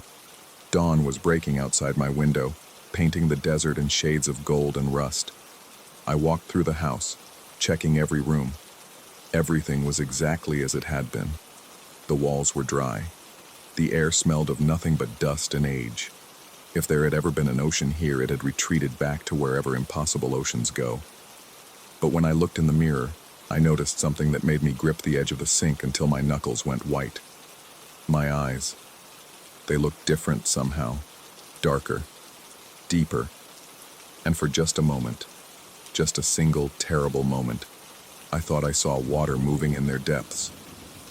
I'm still here. That was 3 weeks ago, and I'm still here. I tell myself I should leave. Every morning I pack a bag and walk to the door and stand there with my hand on the knob, ready to step out into the desert and never look back. But something stops me. It's not fear, or not just fear. It's the growing suspicion that leaving wouldn't matter. That whatever is here has already become part of me, or I've become part of it, and no amount of distance can separate us now. The manifestations continue, though they've changed. I no longer wake to crashing waves or weeping walls. Now I wake to silence, perfect, absolute silence, and the feeling of pressure all around me, as if the air itself has become water, as if I'm already submerged and have simply forgotten how to notice. The handprints on the walls have faded, but sometimes I see them on my own skin, appearing briefly when I step out of the shower, vanishing before I can look closely. And the woman. I see her sometimes, in reflections, in the corner of my eye. Never directly, never clearly, just a flicker of gray-green skin, a drift of floating hair, eyes that are empty and hungry and waiting. I've started dreaming of the ocean. Every night now, I walk along a shore that doesn't exist, listening to waves break against sand made of ground bones. The water is warm and welcoming, And in my dreams, I want nothing more than to wade in, to let it close over my head, to sink down into depths where the light never reaches and something vast and patient waits to embrace me. I wake from these dreams with salt water on my lips and sand between my toes.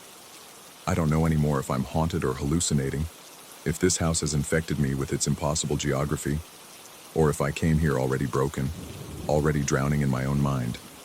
I don't know if the ocean I smell is real or remembered, if the woman I see is a ghost or a projection of my own fracturing psyche. I don't know if I'm the victim here or somehow the cause, if my presence awakened something that had been sleeping, or if I'm simply the latest in a long line of people who came to this house seeking emptiness and found the opposite instead. What I know is this. Tonight, at 3:17 a.m., I'm going to stop running. I'm going to walk to that closet door, the one that leads nowhere and everywhere, and I'm going to open it. If the stairs are there, I'm going to descend them. I'm going to walk into that impossible room with its coral walls and black water, and I'm going to let whatever lives in that pool see me clearly for the first time. Maybe it will pull me under. Maybe I'll finally understand what's been happening in this house, what my mother meant all those years ago, why the sea has been calling to me my entire life, even though I've spent it running as far from water as I could get. Or maybe I'll open that door and find nothing but an empty closet and the smell of dust, and I'll have to accept that the ocean has always been inside me, rising and falling with tides I can't control, threatening to drown me from within. Either way, at least I'll finally know. The clock on my phone reads 3:15. I can already smell the salt.